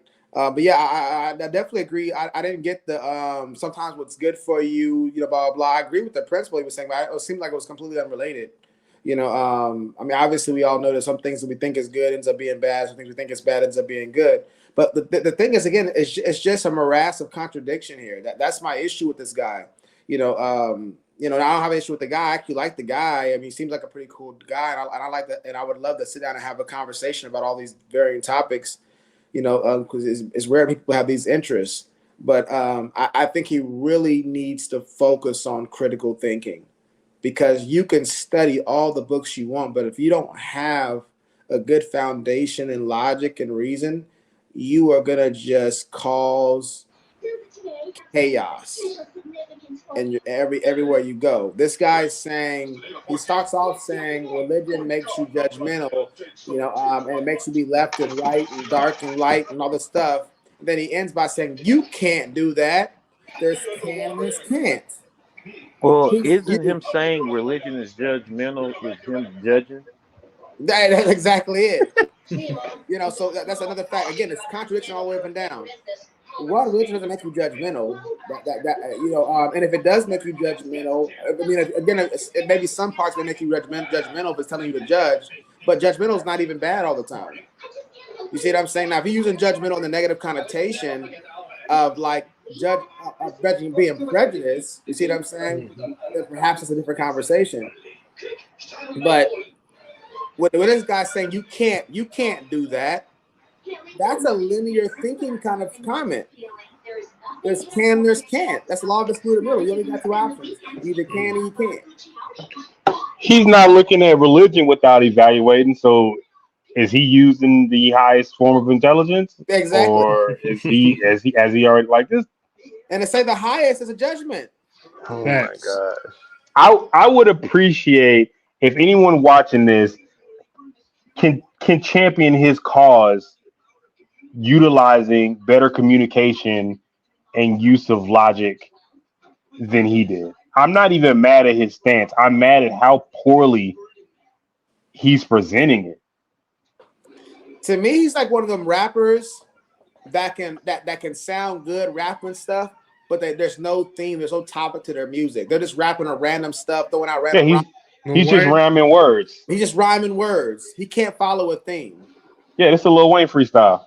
Yeah, exactly. I was thinking that in my head. It sounds. Yeah, I know you didn't want to slander Lil Wayne. I'm okay with it though. He's still one of the greatest at what he does, but sometimes he don't be rapping about nothing. Like my Sprite Easter Pink. What is it? And again, definitely a wizard. With words. But the thing is, like, again, what are you actually saying? Yeah, what are you saying?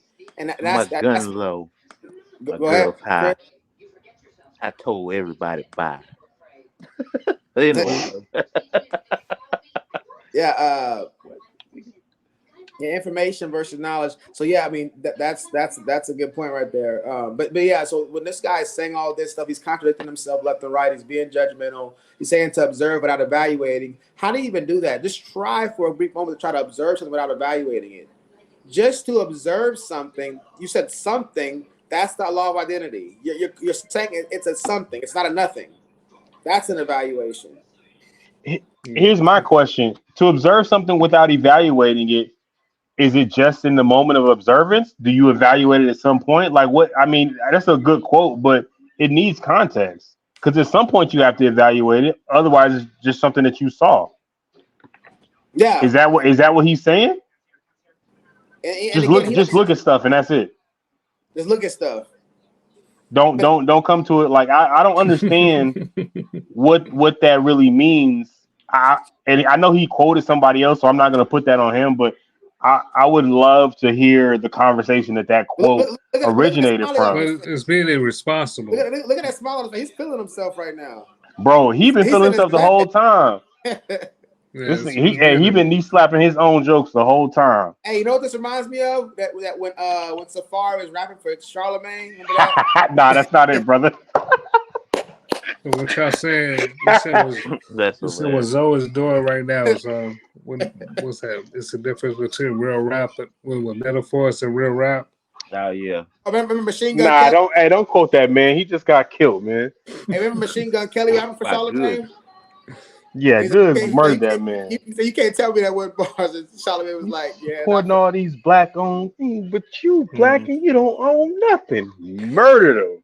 Yeah, and so yeah, again. So now it's being responsible, like James was saying, with people with a certain level of intellect. Even when you hear these quotes, like we was doing, CJ, we try to rationalize. Okay, he might be saying this. We don't really know what the philosopher was saying, right?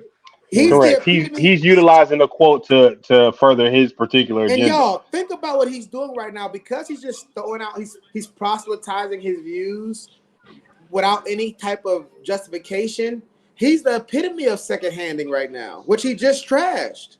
I told you. That's what I'm saying. Anything anyone learns from just listening to him is exactly that. I can't help but look at this how it froze. With like just how he's looking, because he's so pleased with himself. Like, I'm killing these niggas. That's the epitome of it. Like, bro, ain't nobody on this platform got in a real word edgewise, and everything that they've responded to is like, "Hey, man, the sky is blue, and that sucks." Speak on that. Yeah, and there's something that I don't, I'm hesitant to say on camera, but I'm going to say it anyway, because I know this always used to like make, Darish's eyebrows raise. But I say black people smart, and I'll say this guy's black people smart. What I mean by that is because like a lot of times with our, intellectuals, our academics, our scholars, they're not often in the real debate. And so they don't get the benefit of having your ideals challenged and having to go back to the drawing board. When you see guys like Ben Shapiro, Jordan Peterson, Sam Harris, Christopher Hitchens, a lot of the white intellectuals that are out there, they're on the platforms debating. They're right, they're wrong, but they're growing. Consistently. Where is Zoe getting his iron sharpened? Because this is not it. He's too old for this. This is an embarrassment. I wouldn't want to put him against somebody else. Oh, he will get destroyed by, bruh. He got destroyed by us. We haven't even tried yet. yeah. To me, this is like, Andrew Schultz and Tariq Nasheed, a comedian putting it to a guy who traffics in conversations about African American spirituality and social mobility and political involvement. I mean, that's what we all need to reaction to that one. Yeah, and the thing is, I'm not knocking him for it. I think I've learned a tremendous amount from Tariq. My point is saying, like, we can't shortcut the process. We need Zoe. We need to see you take this on the big stage. Well, but and it's okay to be wrong. He needs to put these views up against somebody who's going to actually refute them. Yeah, he may have better arguments for all we know. No, he doesn't. He doesn't. He invited the people he invited on his pod have offered no resistance, even though apparently at least some of them are supposed to be taking the opposite stance. Yeah, I definitely haven't heard it. I come look at this picture with his face like that. I'm like, he's really feeling himself. Hey, Zoe and them, they be having people on the podcast. They be like, yeah, the white man, but we black. Yeah. Yeah. You know what I'm saying? Bruh, And a lot of us as black people, this is something I'm passionate about right here. We think that because we're just happy to see a black man using astute diction, using lofty language, elocuting us up and down around our rooms, floating, and we don't realize that it takes more than that. Like you're not actually doing anything we can build. It's not a scalable model. That's the best way I can probably put it in this moment. It's not a scalable model. We need better than this. We're challenging you to be better than this. I'm not in a judgment seat saying I would do much better. I mean, I probably think I would do better because I understand logic better than you. I wouldn't be contradicting myself, within one sentence. But the thing is that even if I do that, even if I did do that, I want somebody to say, "Hey, brother, you contradicted yourself right there." What Zoe needs that. Zoe needs. He don't have nobody challenging him. You don't have anybody challenging him because I have a hard time believing he really has been saying this to people who disagree with them, and they couldn't quickly show him this. That didn't have the emperor had no clothes. That man that man had a hype man on the show that hyped literally the most simplistic things man said the whole show, I was like, and that's said it was bars? brilliant. He said it was brilliant. Excuse me. So do you know what brilliant means? Yeah, you know what brilliant means? Like there's a commercial. There was a commercial. Somebody do something really basic and go brilliant. Brilliant. I forgot what commercial that was, but so what's the difference between him and Dr. Umar? Oh, wait a minute. Dr. Umar don't let nobody on his show.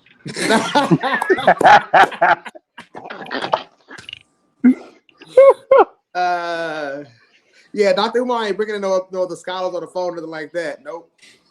All I need is one mic. Dr. Umar said, I can look stupid all by myself. Hey, look, I want to say this right here. I've learned a tremendous amount from all those guys, and I appreciate what they've done for the community at large. But I, so again, my focus, and that's why you see Black Vulcan. My thing is to deal with how intellectually sound it is, how logically sound it is. I may agree and say you got a bad argument. I may disagree and say you got a good argument. Yes. Meaning it's valid. The premises and conclusions line up. But that's what my focus on. Is not the focus on the person, just for myself. My focus is not the person so much. It's not about ad hominem. For me, it's about like I'm listening to what you're saying, and I'm thinking like, are you being responsible to your audience? And I want to be somewhat of a buffer between them and the audience by saying, hey, look, brother, I hear what you're saying here, but can you at least explain why you're saying that? Can you at least give us more than just come across as a prophet? You're basically speaking on behalf of God, which is yourself. Without in your opinion. Yeah, in your opinion. I mean, like you're being a prophet. You're pretty much the exact thing you're accusing the religious of doing. You're doing it just without a religion. There's no book. We can't even validate what you're saying. At least with the organized religions, I can look at the book and say if they're saying what is accurate with the book. How do I validate your statements? How you gonna call yourself a revolutionary and you ain't got no poems? Yeah, you ain't got poems. Where your sandals? Where your pre-pants? What's going on? I feel like it's just like they just need to pass the torch. Like y'all got us this far. You need to let somebody else take over and shut the fuck up. I just be honest. Yeah, I think these guys got us to at least, I guess, ask a question, but teach us the science of asking questions. What's a good question? So anyway, so I think we kind of covered this quite a bit. I don't know the best way to edit and break this stuff and chop it up. I would hope that he would see this because I think that he, maybe we can be those people that really get him to the next level by helping him to see, like, I got to sharpen this up. I didn't make much sense there. I do like what he did try to correct himself to some extent earlier when he corrected himself about, what was it? It was rituals. Yeah, the rituals. Here's my problem with that correction. And I'm gonna say this, and I'm gonna sound like a hater, but I just feel like if you're gonna call yourself an intellectual, if you're gonna call yourself trying to like educate and break people, shackles off of people, like that can't be a mistake you made because it's a very low hanging fruit. Because it's just something like at this point, I could tell you just freestyle off the top of your head to say something weird like religion doesn't have any rituals. I'm Like, gonna keep it real. It's almost all ritual based. Yeah, I mean, the CJ, when you said that, what my mind went to was immediately it's like arguing with a disgruntled lady. It's like you could tell she's just getting her licks in. She's hurt. And she Yeah, says, somebody hurt her. You know, and so she's getting her licks in, and that's what exactly what it seems like with him when he did that, because there's no way a man of his intelligence and as knowledgeable as this guy is thinks that it has no ritual. So for him to say that, he has to be so blinded in that moment by advancing his particular perspective and tearing down what's already there that he didn't see it in the moment. I just think it makes me feel more like he hasn't done any actual research when he on did what it. You remember, he was quoting somebody that was a practicing a brother that believed the Ifa. He said, I was talking to this brother that was of the Ifa religion. See, and he said something profound. He said, I see something profound. He actually said that he agreed with it, or he was profound, or whatever. He was trying to sneak in maybe his beliefs. Yeah, it's so weird, bro. Like, yeah, he's just arguing, like he arguing because somebody hurt him. The church hurt him. Or you know what? I'm gonna say this: religion hurt him, and religion has hurt a bunch of people. But if you can't separate religion from the deity or from the ideal, then is it hurt, really? Or maybe it just does not have the reasoning. You know, that's you think he doesn't have the capacity? I think he has the capacity. I think he just didn't actually utilize it. Oh, so then that the desire. For me, that means he hurt. That means he just want to tear something down that he didn't actually do no research on it, because what else would you do that for outside of hurt or hate or emotion? I don't want to offer a third reason too. I mean, it could be he doesn't have the capacity, which I don't believe that part.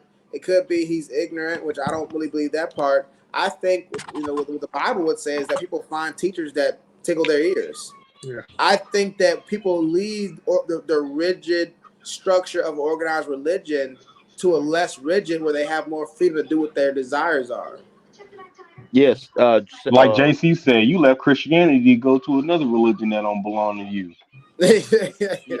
That's fire. Hey, Darius said that yesterday. He was like, a lot of these women get with some of these spiritual things because they can still be promiscuous and sexual. That's a fact. Hey, Yep. what's funny? There was this guy. He was preaching at this college, and there was this guy going back and forth with them, and he was like, the Bible's not true because this and this and this, and scientifically this and this, and they're going back and forth. And then the guy who was on the campus evangelizing goes, "Are you saying this stuff because you want to have sex with your girlfriend?" And the guy just gets quiet. He goes, "That's probably it." Hey, at least he was accountable on the spot. Yeah. You know what? You're right. So he was all this scientific. None of that stuff was the reason why he didn't believe the Bible. You know what I'm saying? I want to have sex with my girlfriend, and I'm tired of my feeling guilty about it. Yeah, it was inconvenient for him. That's a fact. I think a lot of that boils down to that. Like these guys, you want to be the man, you want to sound smart, but the Bible, to be in those leadership positions, your family's got to be in order. You got to do certain things. If you're going to be a Muslim, that comes with not eating pork. I want to eat pork, you know what I'm saying? So I can't be a Muslim. You know what I'm saying? Discipline and accountability. Yeah, they got to figure out what kind of religion can I get into. And a lot of these guys' religions aren't even really written down like that, so they can pretty much make it up as they go. I always equate it to like written constitutions versus non-written constitutions. There are some places in the world, especially in the past, but even now, that have unwritten constitutions. It's harder to arrange a government around it. When over here in the Western world, an entire legal proceeding can be based off of a word that's written down. Doing what you've done in the past with safety. You're looking at the procedures, looking at the policies, you're looking at what it says in those books. It says you can or can't do that. And so these guys are going these spiritualities that aren't written down. There's no way to verify any of it. I'm not saying whether it's true or false, but the person who's professing it, when they're in the right, when they're in the wrong, you see what I'm saying? We don't know. So they can say whatever they want, come across spiritual. The brother's deep, the sister's deep. Well, That's why that's the purpose of building in structure. That's the purpose of writing this stuff down, to use the same safety example that you use, is whether it's right or wrong, right? Some stuff you want to assume is common sense, but if you don't write it down, then there's no accountability that you can apply to it. Yeah. I.e., I can hit this pole with this machine, and while we all look at that and be like, "You're not supposed to do that." If it ain't written down, you cannot apply accountability to that situation. But that shows Which the is genes in it, though. Because think about it, you're a safety, in your line of work, CJ. See? Yeah, it keeps it fluid for sure. It wouldn't even make sense to tell a whole staff just worried about. You see what I'm saying? Hey, Correct. That you got to have some sort of paperwork, some sort of documentation to support that rule. Even on street level, somebody says you a snitch. Where the paperwork at? Where the paperwork at? Yeah, you rap You good, got to but show I ain't me, lied yet. my man. Yo, it's already 1:20. You want everybody want to get their closing statements in? Mine is gonna be ignorant, so I'm gonna just. We can start from the bottom. We can start from the bottom. Start from the top. We'll start with Darius or Chris. How you want to start from the bottom? Start from the top, or just go in order? I'm okay with either thing. Like I said, for sure, mine's gonna be ignorant because I've been. I mean, yeah. Let's start from the top. Go ahead, Darius. all I will say is this: just whenever you're looking at information, if you can help it, really be conscious of your biases and be honest with yourself. Certain things you don't want to stop doing. Some things you want to do. Just be honest with yourself why you are, what the Bible says, particularly why you're attracted to certain doctrines. That's what I would suggest. Just really be careful and be honest with yourself why you're dabbling in certain things. It's okay looking at different doctrines, trying to make sense of the world, but be conscious of what your weaknesses are. So, yeah, that's all I have to say about that. Excellent point. Yeah, I think again, I want to reiterate to the audience, as you get to know me, what my focus is. A lot of this stuff. I obviously have a perspective, I have a belief system, and I'm sure it's going to come out in what I'm saying at times. But my primary focus is to help people to think more critically. When you evaluate what I'm saying, when you evaluate what Zoe's saying, when you evaluate what Darius, CJ, Chris, anybody saying on here, especially Snipe, sorry, I got to get started using the names we have on here. But as we're evaluating these things, I want to help you with the principles to evaluate it. That's why I'm saying confirmation bias, reference group bias, recency bias, all these different things. These are terms you can look up and you can master these things so you can apply them in your everyday life. You're talking to your kids, talking to your coworkers, you're talking to somebody about a debate about LeBron versus Michael Jordan. These principles apply everywhere, they're universal. And they help us to vet better so we're not beguiled or hoodwinked.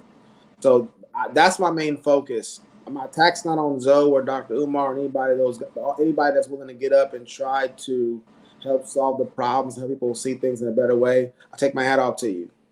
But we have to be vigilant about those who attempt to change our minds, not by good reason and careful consideration, but to a dogma of their own that's even less vetted than the dogma we already believe. So in closing, I just say, y'all, be Bereans. That's what, it's in the text, Book of Acts. The Bible talks about the Book of Acts that the Bereans were the most noble of the Jews because when Paul was preaching, they were searching to see if what he was saying was true. There's a proverb that says the man who presents his case first seems right, so another one comes and cross-examines him. So these are the principles that me as a critical thinker hold to. So I would encourage you to do that. And there's a science to thinking critical. There's a science to cross-examination. Learn those sciences. We can get into that kind of stuff. We'll probably do separate videos that aren't reaction videos, help people to break things down better.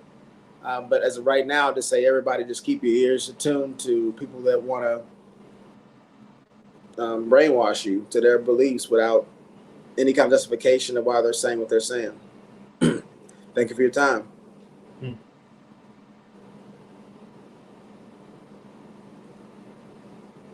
So it's muted.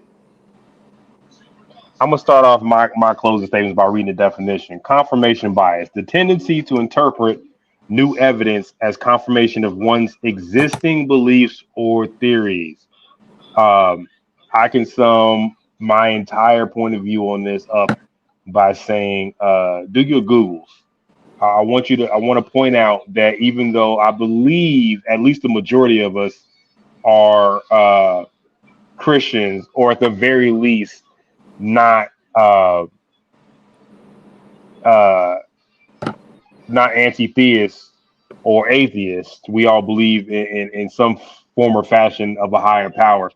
None of us were refuting any of his arguments or his points or his stance that he took based upon the fact that we do actually believe in a higher power. Every rebuttal that any of us used was used to rebuttal the lack of logic that he was using in order to essentially like pull the wool over your eyes. So in closing, again, do your Googles. I'm not saying that he's wrong. I'm not saying that his point of view is wrong, because that's not what I'm here for. But do the research on what he's actually talking about and see if you can't come to a better conclusion on your own. That's it for me. Okay. I like to say reading is fundamental, comprehension is everything. Um and listen to things that you don't necessarily agree with. That's it. Love, peace, and soul. I would say this,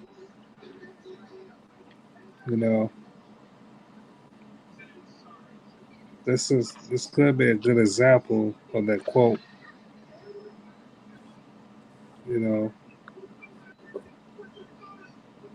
Listen to a lot of, because I listen a lot of Zoe stuff when we talk about relationships. And I heard him quote one time that he read over like 5,000 books. That's a lot of reading. So what I was saying earlier about that quote, the good news, you came a long way, but the bad news, you went the wrong way. Zoe's almost 50, but I mean, we don't have to go off time. There's always time for, you got enough time to change his mind and just be more critical. Thinking a lot of stuff he's saying.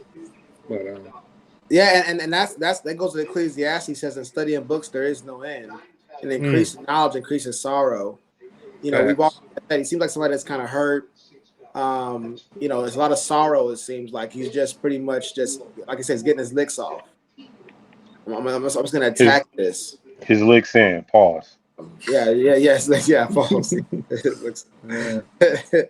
So yeah, I mean, I think we can end it right there. But I definitely would like, hopefully, to have this guy, get somebody in his life that's gonna really challenge him and help him get to some of these beliefs more accurate, more consistent. Hey, and I want to say, let's not contradict ourselves at the end when we say closing statements. That means we don't talk no more. No, I'm just messing with you. All right, fellas. All right, down. Sign off. Yeah. Peace.